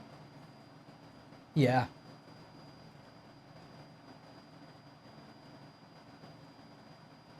Can somebody impregnate her already? And Fuck. people will still look at you weird, but less so. So, you can kind of get away with it. And I think a big part of it is just getting to know ourselves better. Mm-hmm.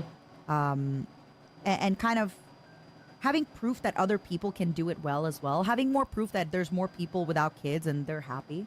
Uh-huh. You never know, though. Maybe one day my future husband is gonna be like, I want to have kids, and then I'll. So there's this thing called gender euphoria, where if you are able to do the things that reaffirm your femininity or masculinity, you feel good doing it. Not necessarily because you believe that it feels good, or not necessarily because it inherently feels good, but because you affirm your identity as a male or a female, right?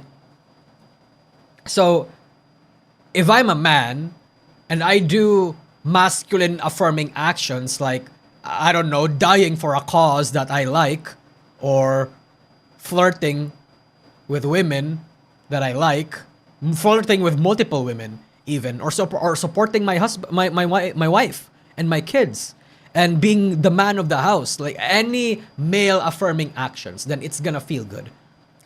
Oppositely, if a female is able to do tasks that society has deemed very good for them, or that should be for them, like, again, gender affirming or sex affirming, then they're gonna feel good.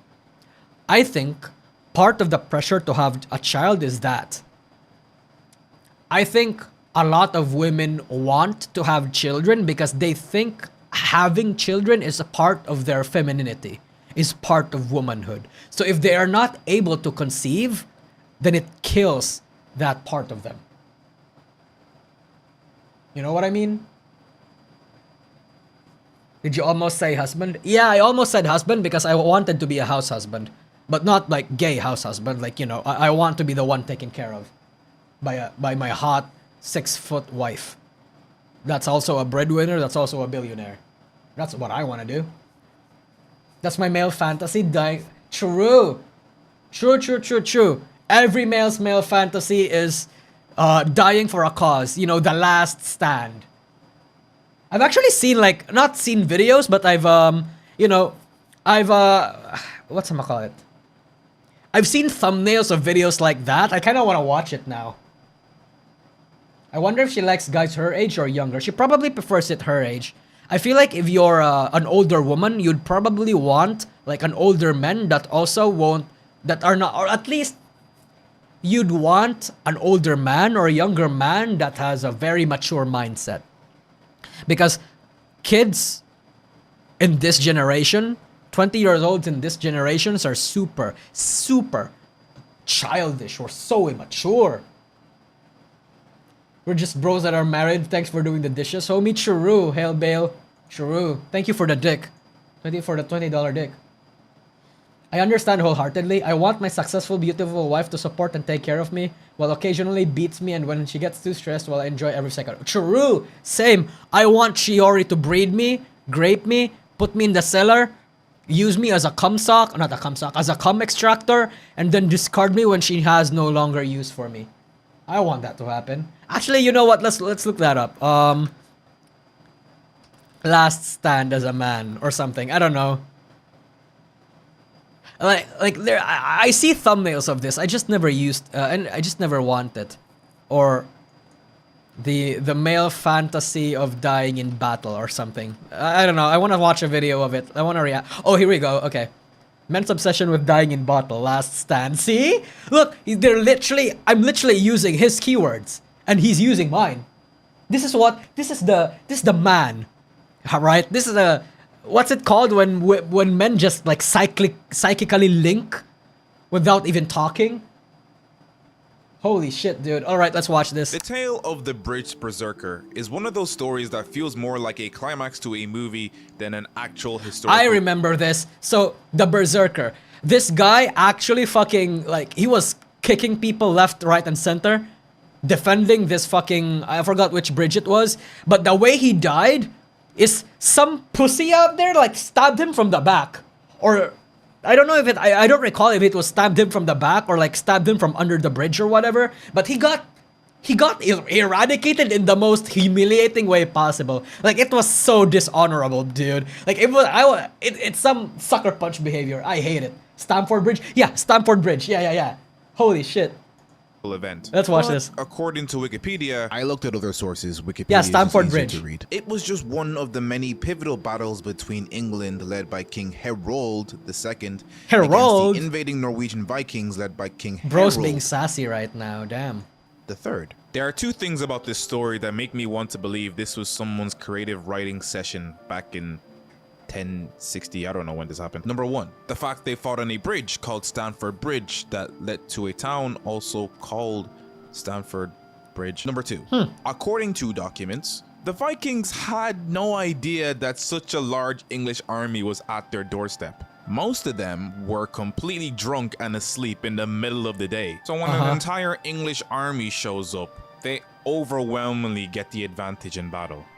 But what His armor had chainmail like skirt thingy. I mean, I guess that makes sense. Against chainmail, chainmail is weak to stabs. The only thing chainmail is super strong against is like slashing. So that makes sense. the English army in their tracks was that on that narrow wooden bridge, one lone warrior, his name unrecorded in history, Yeah, dude. raised That's his me. axe I want to and be stood this guy. defiant against 15,000 English warriors. Yeah. Intent on granting his king and his people the time they desperately needed. Yeah. And the only other information we know about this guy is that he was labeled a berserker by his enemies for Noted, his barbaric Yinka. way of fighting Noted. and the fact that he just wouldn't go down. Yeah, dude. He's literally the face of like any masculine affirming stereotypes. The guy that just doesn't go down, dude. One last stand into oblivion, fighting for a cause worth dying for, or a king, or somebody worth dying for, serving a greater purpose than your life. Oh, that is so fucking good, dude. Especially when you don't have... I feel like the reason why people do that is because a lot of males right now don't really have anything going on with their lives, right? So they want to make their lives like worthwhile. Right? Worth fucking while. And I feel like the way they do that is that they think that dying in something, dying for a cause that they believe in is the one way to get around that. To get by this moral debt. You know? Yeah. Fucking peak male fantasy He makes indeed, dude. Stamford Bridge a bloodbath. And he managed to take down 40 English soldiers all by himself. Ugh. Before someone wised up and stabbed him with a spear from True. below the bridge. Oh, yeah, okay. It was under the bridge. Oh, that's so lame. His story is Right? a story. Yo, Mayorski, I don't know who you are, but you got my vibes, dude. It is so lame. It's the most anticlimactic pussy sucker punch behavior ever.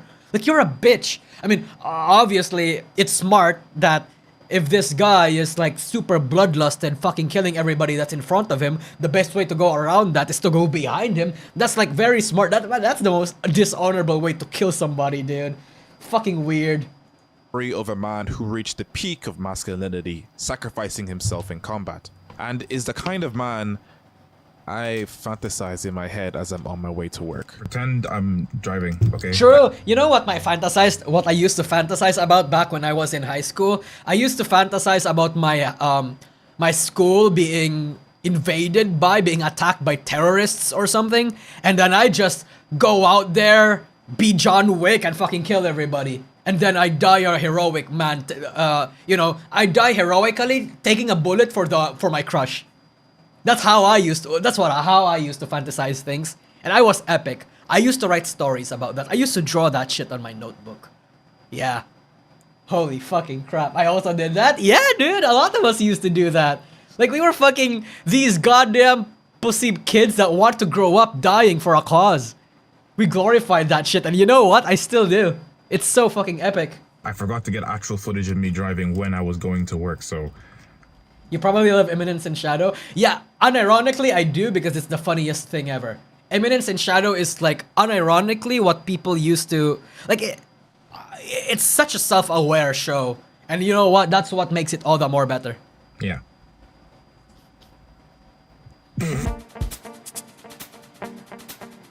Okay. This scenario my adult brain whipped up comes from the part of my mind that the internet has deemed to coin as my masculine urge. Initially, it was a term people used to ironically make fun of hyper-masculine dumb boy things. Exactly. Like throwing a rock to break a sheet of ice, or throwing trash into a bin from really far. Or finding a very perfectly good stick and using it as a sword or a staff. There is nothing more masculine, at least a more masculine manifestation of, weird tendencies like that, dude. Yeah. Far away, or to wear a long overcoat and wander through the streets during a cold The stick or a gun, true. night. Or to dig a really big hole. This funny That's little also trend, cool. however, gets Digging, kind of that's actually pretty... Bro, we vibe. I'm gonna subscribe to him. Yeah. When I go to the beach, my first instinct is to just dig a really big hole. I'm not gonna do anything with the hole. I just want to fucking dig a hole. Yeah. interesting when men across the world agree on more serious masculine urges to a pretty noticeable degree, like the urge to seclude yourself from society to focus on True. being able to perform a task at the highest level due to grueling, meticulous training. True. And of course, being Dying able in to battle. pull off an extraordinary heroic feat that saves lives. Everywhere I look, Yeah. if you go down the rabbit hole enough, there are guys all agreeing that being You know what? Another masculine fantasy that I had. You know when you're in a car or you're in a vehicle, you imagine yourself parkouring and Naruto running through houses and shit like that from the place that you pass by. Yeah, dude. extremely capable at something. I'm that sorry. I'm sorry. I'm late. What I missed? Oh, we're talking about how like us men have this very weird fantasies. benefits the lives of others is a fantasy of theirs. And the apex of this idea Maybe Pandora. is the act of self-sacrifice in combat. True. One of man's biggest fantasies. Us men? Dude, it's a boys club right now, dude. It's a boys club right now. Welcome, boys.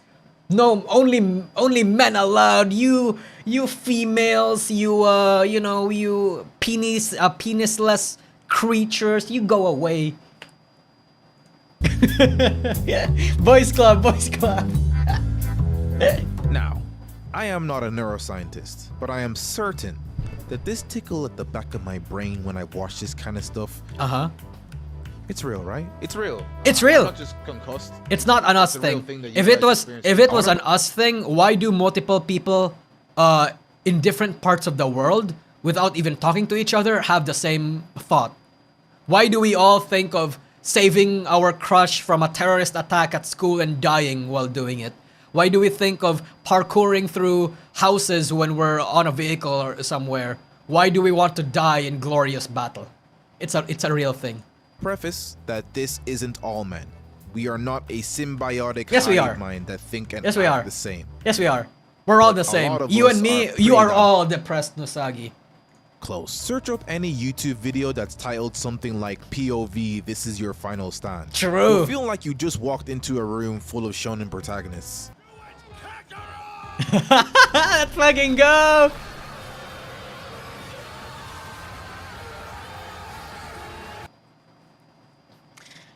This is why everyone loves the Irwin speech.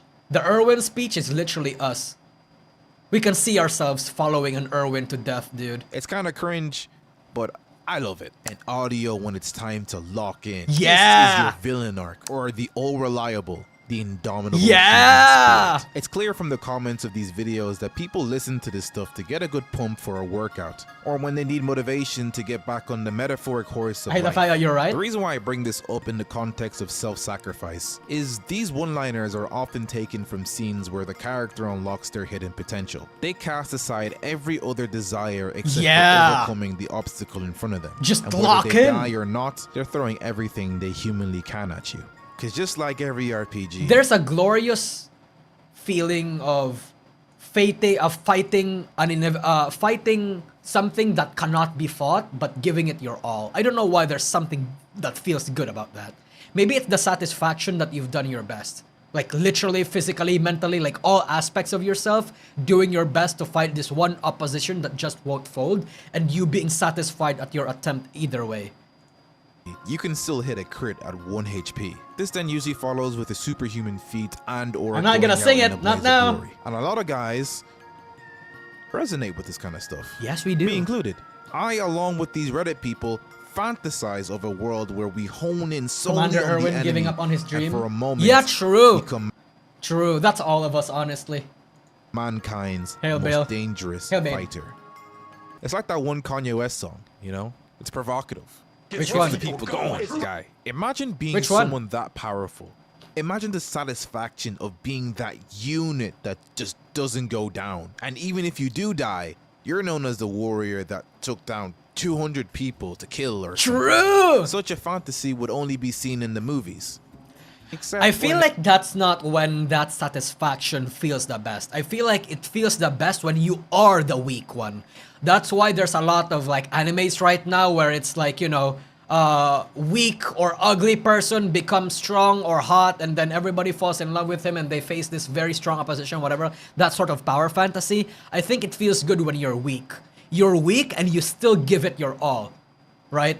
Because even though, again, you're a fucking termite, a grain of sand in life's vast desert, but you gave it your all anyway.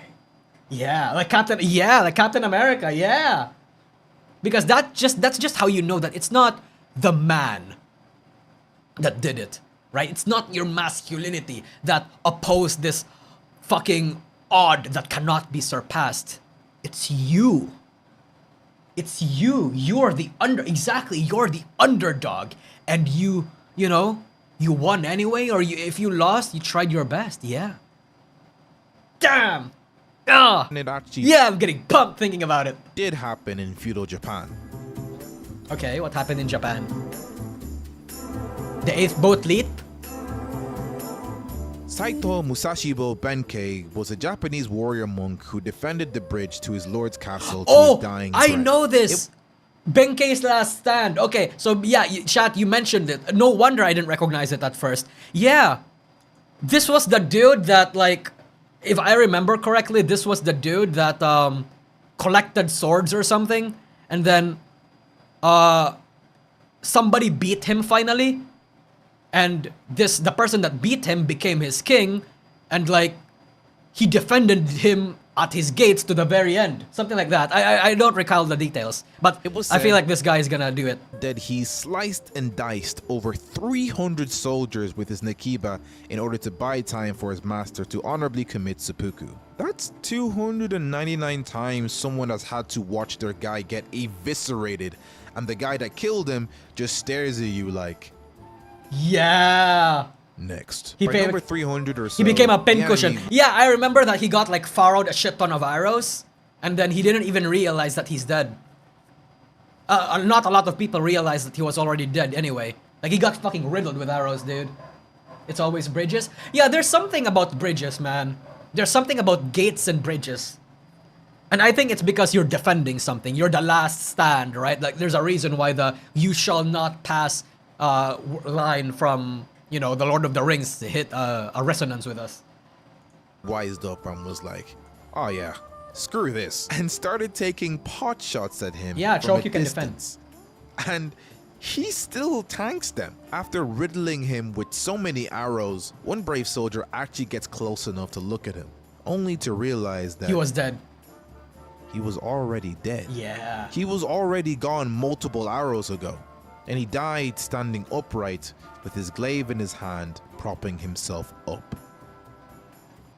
This is literally Whitebeard. The thing Yeah! is, this It's so guy cool. was basically Peak. already an anime character before all this. He's a weapons expert who kept his Masakari, So his badass, Kumade, dude. his Tetsubo, and a bunch of other weapons on him at all times. He roamed Japan Yep. claiming the swords of over 999 different samurai he had I doubt that, but like, you know, for the sake of the legend, they had to make it impressive, right? defeated, and he would have gotten to number 1000 if it wasn't for that damn Yoshitsune who beat him in combat.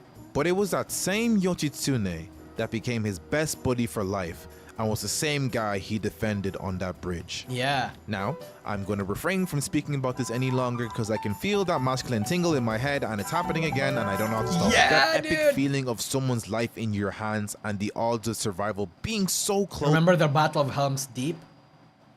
About how, and the last charge of, you know, the last movie? Yeah, dude. That's us. That's to men. zero ironically I feel fills you up with adrenaline to keep on going. Yeah. At least, I think it does. The closest thing I ever got to Mortal Kombat was when I was clutching a victory royale with the boys.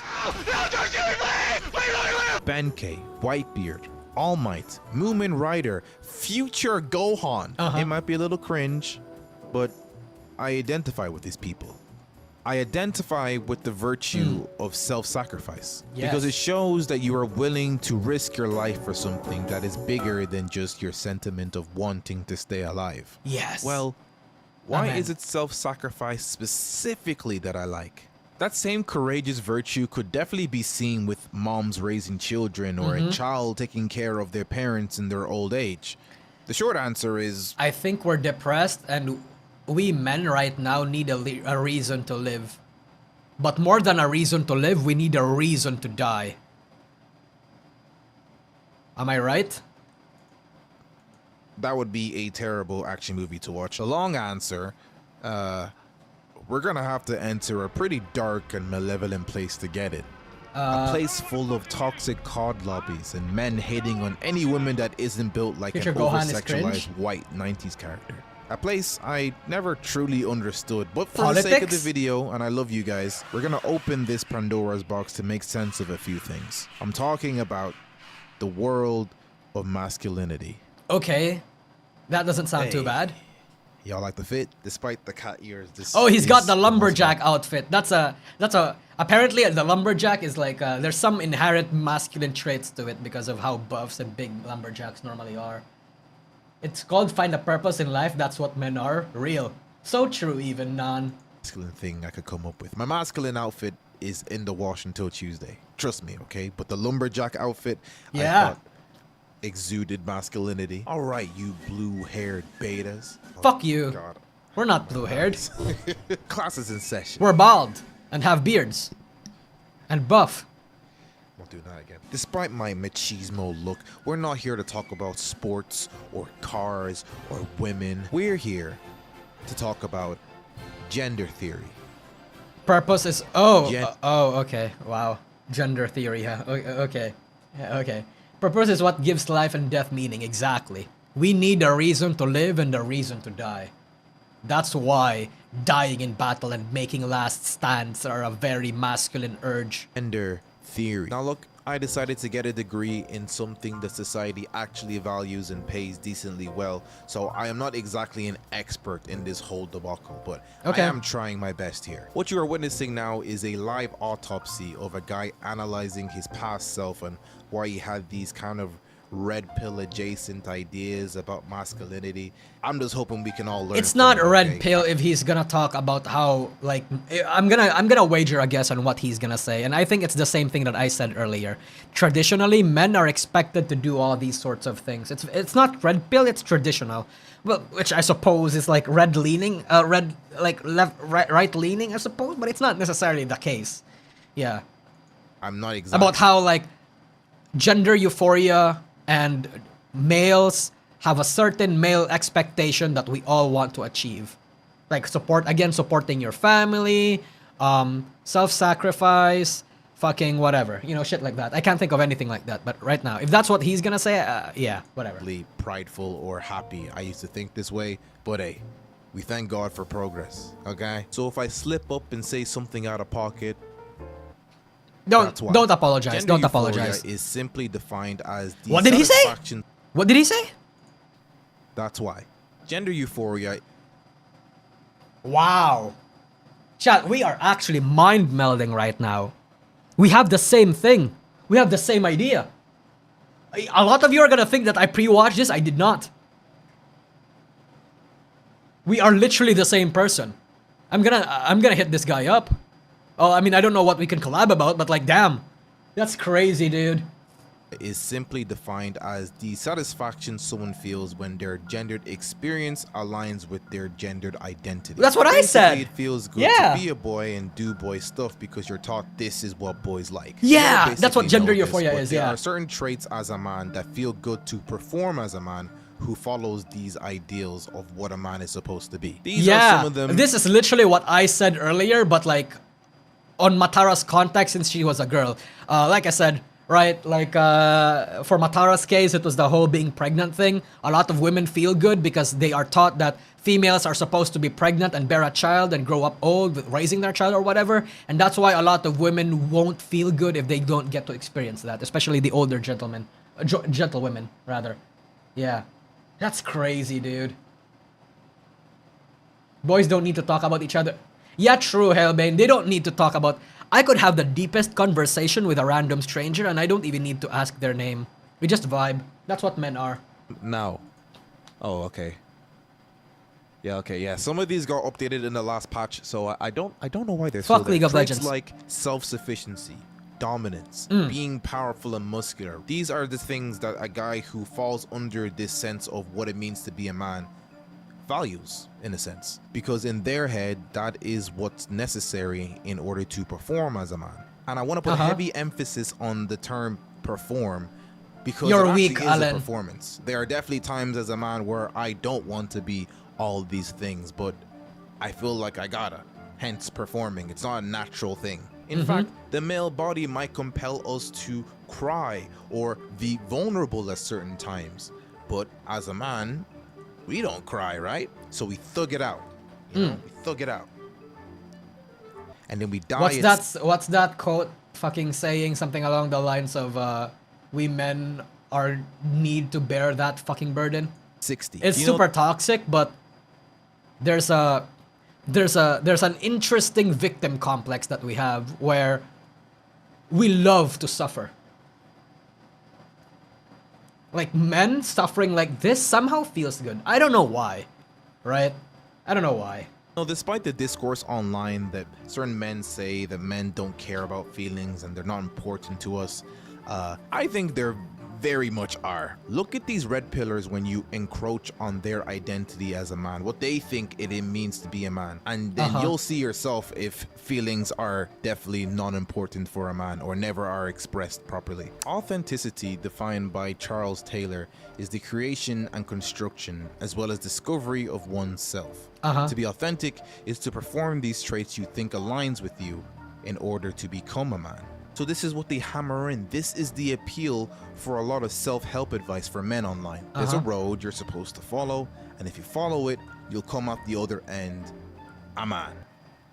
An authentic man. Traditional masculinity will tell you that you are not just born a man, but you need to become one as well. This is a big reason why a lot of male-dominated media usually have this stoic powerhouse of a man. Moving as a force of Vagabond has done a lot to the male space in the internet. nature, pummeling enemies into submission, and then we as men all go, yeah, that guy has it all figured out. I need to be like him. So researching this video, I discovered a pretty spooky place on Reddit. There was this post about asking these veterans from war why they like war so much. And despite how unpleasant and traumatic so many other soldiers say it is, I'm curious. Why do they specifically almost like obsess over it? And I'm gonna wager a guess. When you're a soldier and you've experienced war, that life and death situation fills you with purpose. Right? Like, how do I want to explain this? When you're a soldier, you don't need to worry about yourself. You don't need to worry about, like, your individuality. You're a cog in a machine, and you being a cog in a machine feels good. Because you're serving a purpose greater than yourself. You're experiencing 1,000 lifetimes that we'll never be able to experience. And when you get out of war, right? You go back home, and you have to start thinking about yourself instead of somebody ordering shit, telling you what you need to do. Then what purpose are you serving? And you get into that sort of uncomfortable questions, and that's probably the reason why a lot of army people start being depressed after getting out of war. I don't know anybody that came out of war, but that's just my guess. Like, you know, trying to pull myself in their shoes. From what I know, most men sacrifice their own mental health, being just to help others instead of themselves because they believe they only own. Yeah. No, 100% Nan. Yeah. That self-sacrifice feels good. You're gonna suffer, but because self-sacrifice is such a manly, gender-affirming thing to do, it feels good. That's probably why. At least that's... I'm not a psychologist, by the way, so that's just me reading what other people would think. So, I don't know, but that's what I feel. dream about it like it's the glory days. Here are some of my favorite quotes and responses to that question. Now sing the song. War No. stops time and intensifies the experience to the point of horrific ecstasy. War brings infinite foreign experiences and a lifetime's worth of unbelievable. There's just something about knowing you won't make it that helps you fight so much harder. And we all, and men in particular, still want and need a narrative. All right, yeah. That's Someone dark take shit. Master Chief's keyboard away. This guy is yapping too much. Guy, did you just hear how metal that sounded? He's We might cooking, discuss though. it with our friends and make these Be a long, man, yeah. intellectual video Be essays a as to why man. we like said character. But I'll speak just for me at least. A lot of these characters that fall into this stereotypical man archetype, at the end of the day, it comes down to if I think they're cool or not, and if I aspire to be a certain aspect of them. So far, I don't think I've said anything controversial or necessarily So wrong. far. I pointed out that traditional masculinity teaches you to take responsibility of your life and kind of pull up your socks in a way. I don't think anybody can really have fault in that. The bad part is, these people are not real. No human man is able of reaching these peak levels of traditional masculinity just like in the media. And nor should you want to. We are not these men only have 4 moods animals that a lot of people online say we are. That all we need in life is muscles, money, and someone to boss around, and then we're just content with life. No. Sure, some of this stuff might make us feel good in a certain way, but take Kratos for It makes us feel good because it's easier. It makes life easier. Chat, we have to understand that for most people, the simpler their life is, right? Like, it's easier for people to just follow what they are being told rather than to develop their own, like, opinions, develop their own paths, and think about themselves. People are very much satisfied being and wanting to be a cog in the machine. Because it's easier. For example, do you think Kratos likes ice cream? Do you think Kratos eats ice cream regularly? If you're trying to be like Kratos, then are you now going to go cold turkey on ice cream because I think he would like ice doesn't do it? cream. You want to be like Kratos, right? So stop looking at this guy and saying, I want to be just like him. You like aspects of him. You can't be him. It's not possible. What's your then point? That begs the question, what happens when a man who identifies with this image of being a man can't fulfill these roles or these ideals? He wants to die. He wants to accomplish that in a blaze of glory and then wants to die. That's brilliant, Mayorski. You know, I also had that sort of like conclusion, but I didn't lead up to it the same way you did. That's brilliant, bro. And feels inauthentic. Well, for one, they become bitter to themselves and everyone around them. And if they can't live out this version of being a man, they're gonna die then they'll being die it. being one. Yeah. Oh my god. We're mind melding. We're mind melding right now. Holy shit. I Mind melding. love The Walking Dead. It's one of those games that as years go by, it comes under a lot of criticism for lacking continuity between its seasons and game mechanics that did not age well. And as a video essayist who cares a lot about media literacy, I ignore all these critiques because I like this game a lot. The reason why I bring this game up is because I want to talk about a perfect case of a real traditional man's man not being able to perform his duties and turning very sour in the end. I don't know who this Season is. 4 of The Walking Dead is in the perspective of this new guy named Javi, a Mexican ex-baseball player in his 20s who, like everyone else, has had to learn to survive the zombie apocalypse day by day. The prologue of this season shows Javi Male-to-male having an older mental brother named communication. David, who at the very least had a pretty good life set up for himself as opposed to his irresponsible little brother. David's got 2 great children, a staff sergeant role in the US States Army, and a loving wife who loves him very, very much. At least much more than his first wife. He has everything a guy like him thinks he needs to be a man. But the problem is, he is a real piece of work. He constantly abuses his wife, blows up on his little brother over the smallest of arguments, and you can get this feeling that even though he's retired from the front lines, he misses the whole life or death rush of warfare and would trade that over his boring dad life in a heartbeat. My job sucks. Kate and I fight like cats and dogs. I belong back in the army. Oh, I had a purpose there. that's Some sad. stuff happens when the zombies break out and David gets separated from his family, leaving Javi to be the main protector for years. And later in the season, when he finally does reconnect with them, David kind of just pushes Javi to the side, picks up his family, and disregards the fact Javi was ever there. Oh, David thinks he can just slot right back That's kind of into being asshole a move. father and a husband, but Kate, his wife, she is distraught that they found each other because David goes back to being this bossy, abusive husband.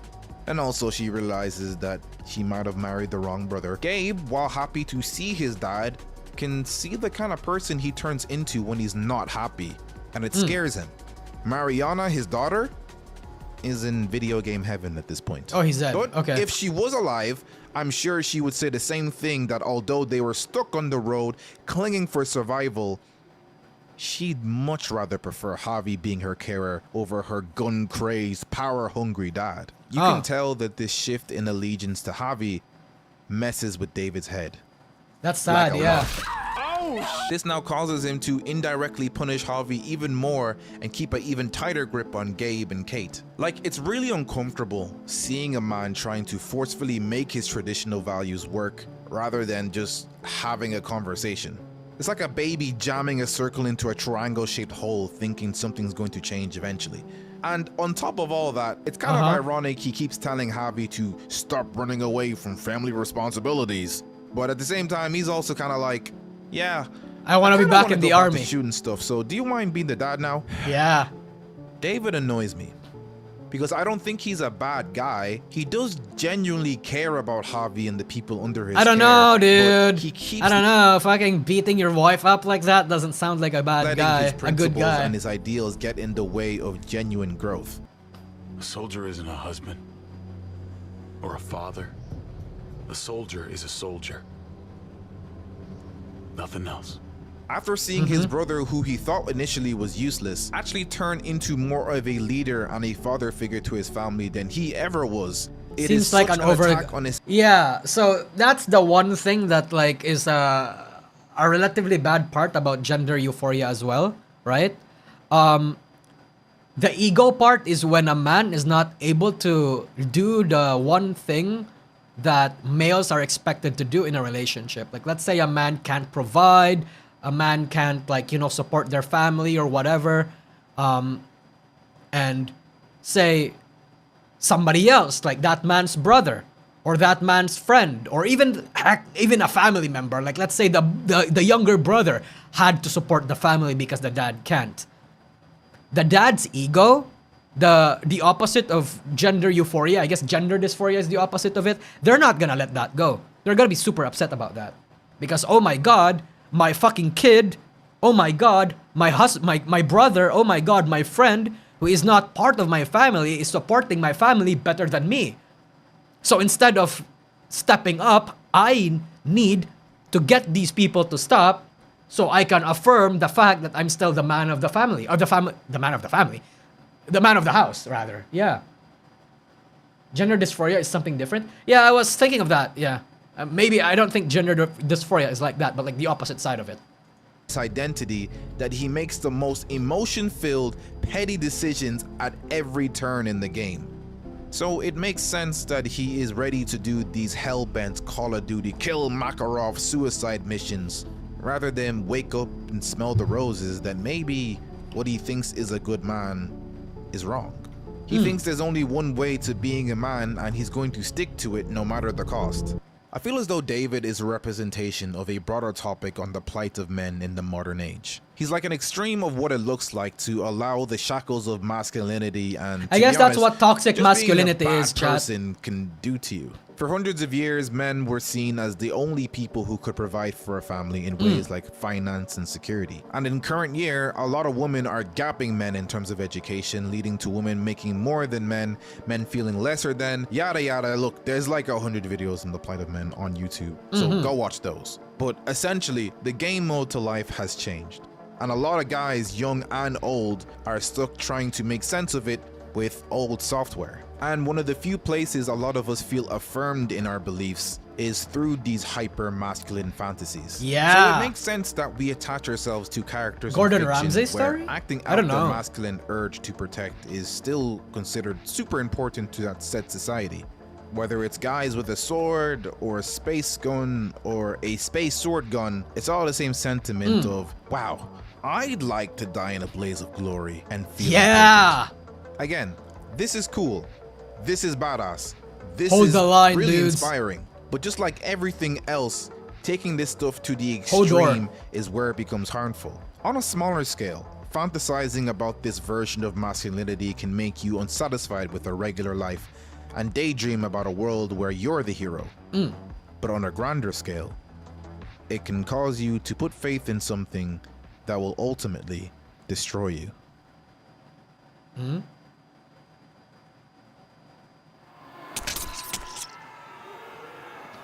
Spoilers ahead for chapter 154 of Vinland Saga.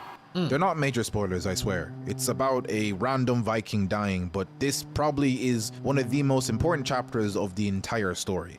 For context, Vinland Saga is a story about an ex-Viking named Thorfinn Hi, on a welcome road to of the stream. redemption after realizing the world of death and vengeance is no longer what he wants to put out into the world. The story delves into heavy philosophical themes on whether humans can truly live in peace, what it means to have an enemy at all, and is violence always the first answer when defending yourself? That's not or one loved pirate ones? song. The funny thing is, It's gonna be pretty tough looking for peace in a world full of mankind's most famous people for the kill now, grape women later mentality. The chapter begins in the middle Vikings, of a bro. bloodbath of a battle. Heads are being lopped off like long swords, and axes are ripping out intestines. And the main focus of the chapter is this one Viking as he falls in battle after taking several arrows to the body. Laying on the floor, he thinks about how he did a good job in stalling the enemy before they could close their gates. Now his allies can flood the fortress and continue their siege. He's satisfied that he's fought till his last ounce of strength, and as his vision gets blurry, he eagerly awaits to be sent to Valhalla, a realm only for Vikings who died valiantly in deathly combat go to. But nothing happens. There are no heavens opening up to him, there are no Valkyries to carry him to the sky. It's dark and cold, and he can't feel anything. And for once in his life, he fears death, because he realizes the belief of salvation through combat he was taught was a complete lie. This persona or identity of being this machine of killing did not serve him in the slightest other than give him a purpose to kill time.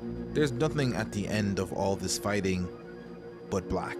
And as his thoughts slow down, we get a panel of him shedding a single tear as he is seen as just another dead body on the battlefront as the war continues. It's pretty depressing stuff. But what I'm getting at is being so deep-rooted in identity that has so many holes isn't a great way to live.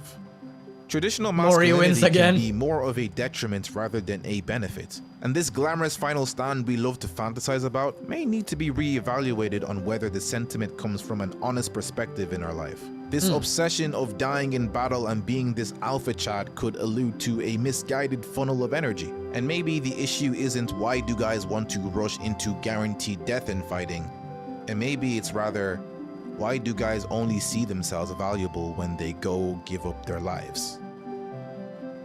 Whew.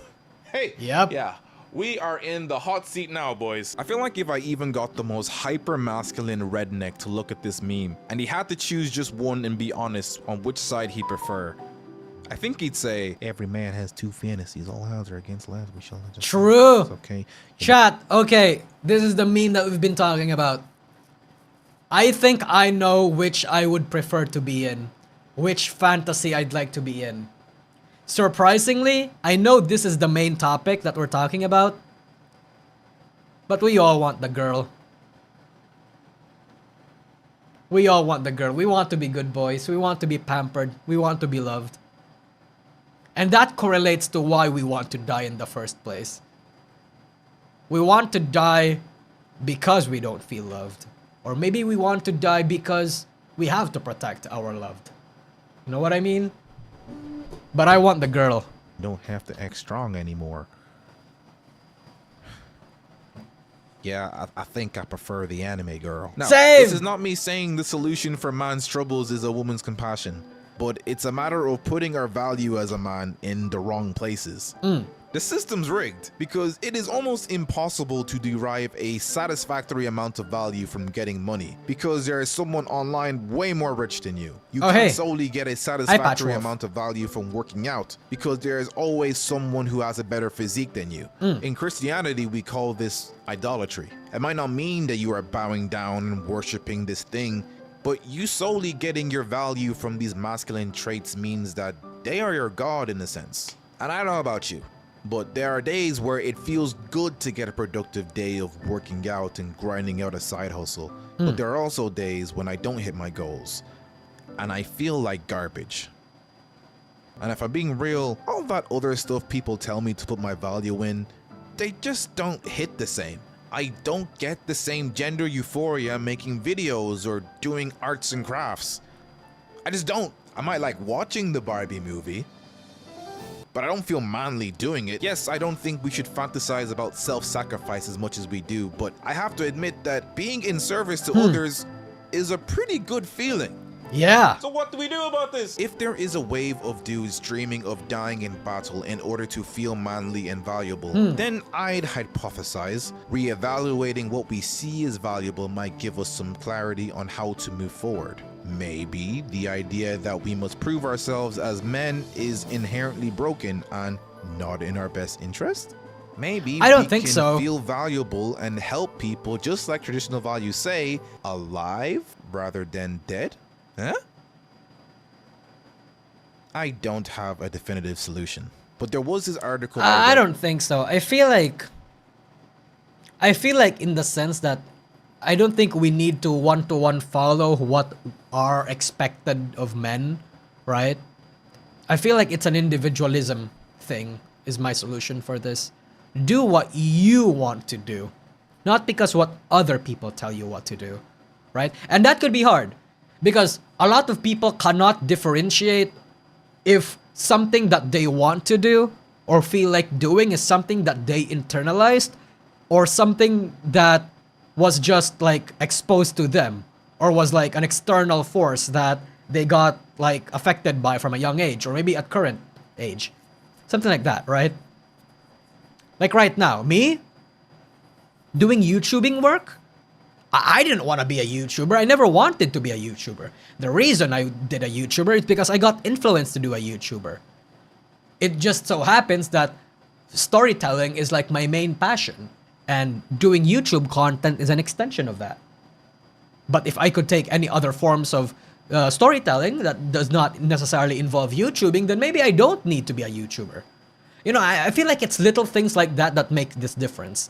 Do what you want to do. Like, what you really, really want to do. But again, hard to do because it's hard to tell the difference.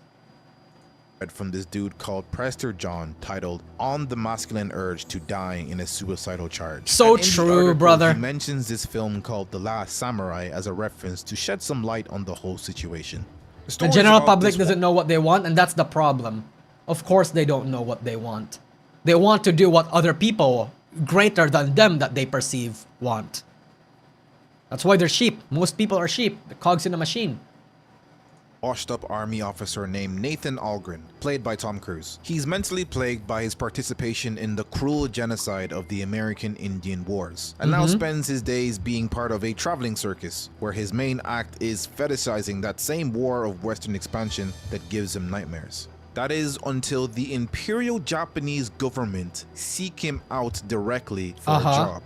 To teach their soldiers how to fight with modern military weapons in order to fight a rebel army of samurai. Okay. Algren agrees to the offer, but the training is cut short as the rebel samurai leader Katsumoto attacks their base. The samurai make short work of these inexperienced soldiers as they don't even know how to reload a gun, resulting in half the soldiers being dead and Katsumoto's men kidnapping Algren and forcing him to live among them in the Japanese countryside during the winter. Despite their grievances, Katsumoto orders the whole village to treat him as an esteemed guest rather than a prisoner of war. And through talking to Katsumoto, That's pretty cool. Algren finds out that he's not even that bad of a guy. He's honorable.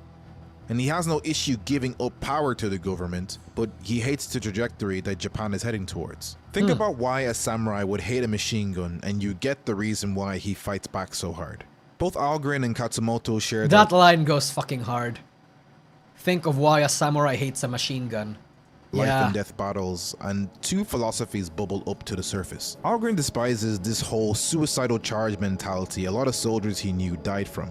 He hated the fact that just because they were orders from a higher Samurai up, love guns? Yeah, no, of course. Yeah, no, that's like a theoretical or a hypothetical.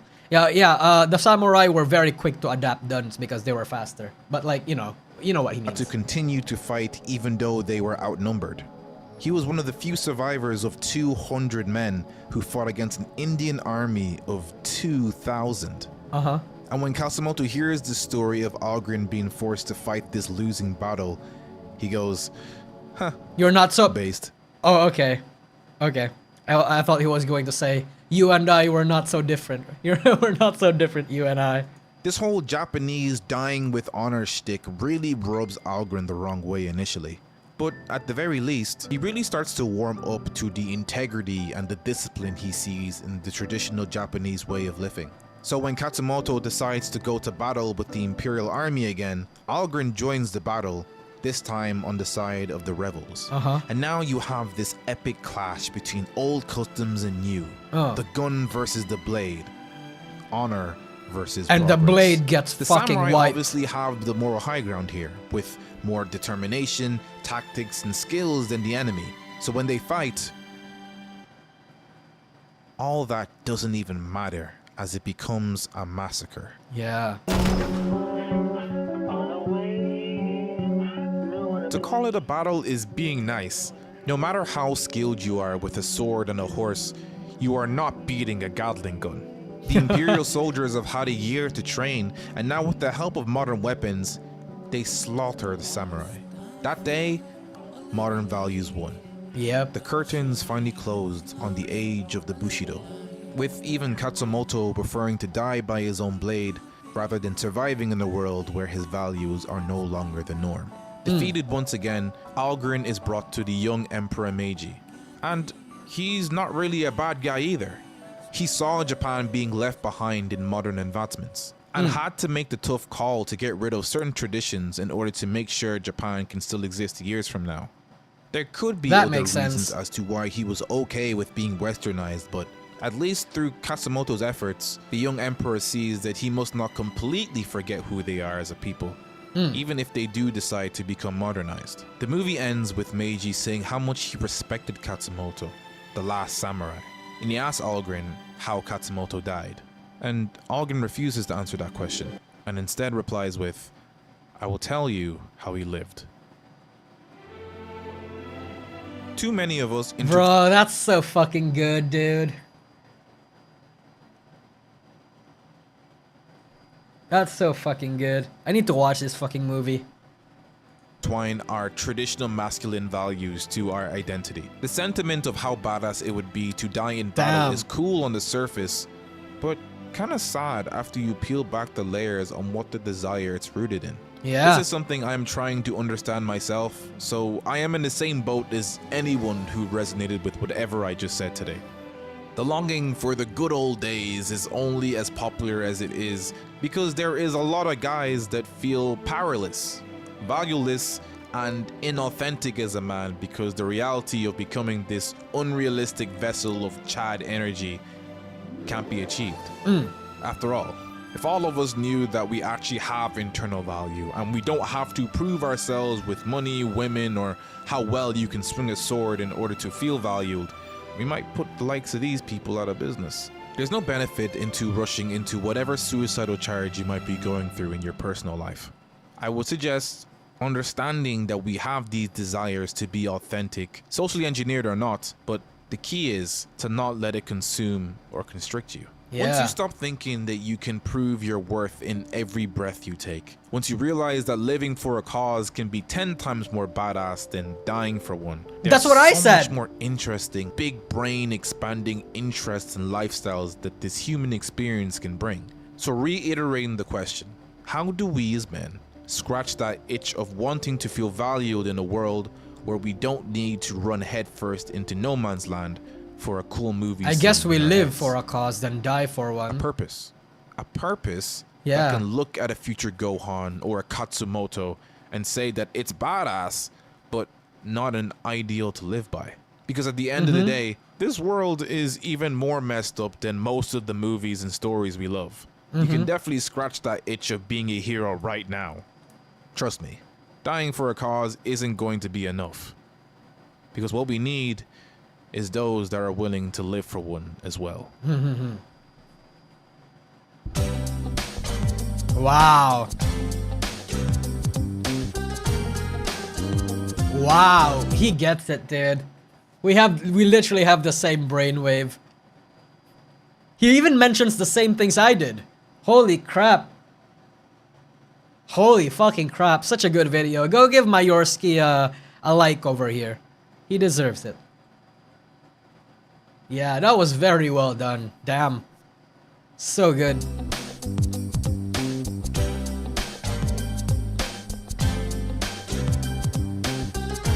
I love how he manually drew everything as well. That's like his avatar now. That's his VTuber avatar even. Okay, Q&A time. What made you decide on Wow. Share the link? Oh, sure. I can share the link. Womp womp. Where's the chat? Here you go. Links in the chat. That was so good. The name Finish the vid. Mayorski. It's not really that crazy of a I story. mean, I feel like the rest of the video is just gonna be this part. So even if this goes nowhere, I'd still be probably making videos off the sole fact I need to continue being a regular human and I can't not talk about certain things for a long period of time. What are you reading right now? I just finished Dragon and Chameleon. That was really good, but man, it's only like 24 chapters and it's monthly. I haven't read a book in a while. So that really sucks.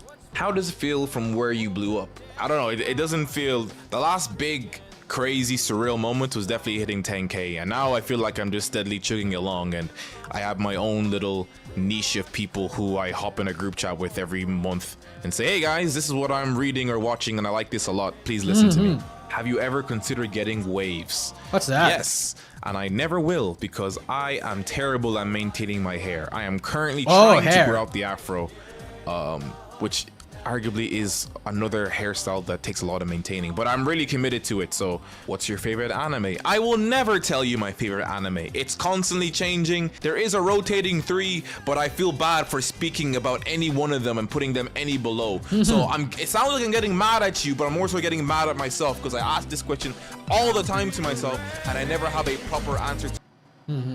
All right. Wow. Oh yeah, Kukulane, who when confronted with his death in battle, tied himself to a rock and gave his enemy the appearance that he was still standing. Yeah, he literally roped himself to the back, and like for some reason, his body was so trained. Like I don't know what about it. His body was so trained that whenever somebody goes near him, he just attacks them, and that the enemy only realized he was already dead when like I don't remember when and how it got like, yeah, it's so fucking cool. It's almost similar to the whole, the day, what's his fucking name? The samurai that got like a shit ton of swords or something. Yeah. Damn. That is crazy. That is crazy. Benkai, yeah, Benkai. Ah. Men, right? Am I right, chat? Am I right? Alright, chat. I think that's gonna be it for this stream. Sadly, the Lancer always dies first. Yup, Lancer always dies first. Did we already talk about Indies being at risk? Yeah, we talked about Yusan and we talked about Ines. Yep. Same story with Musashibu Benkai. Wait, what the fuck happened here? What? What happened here?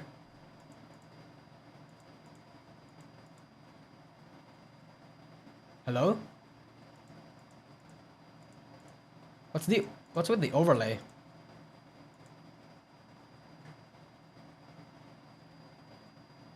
Huh. Bro can't pronounce. Yeah, dude, ESL. What do you want me to do? To the void you go.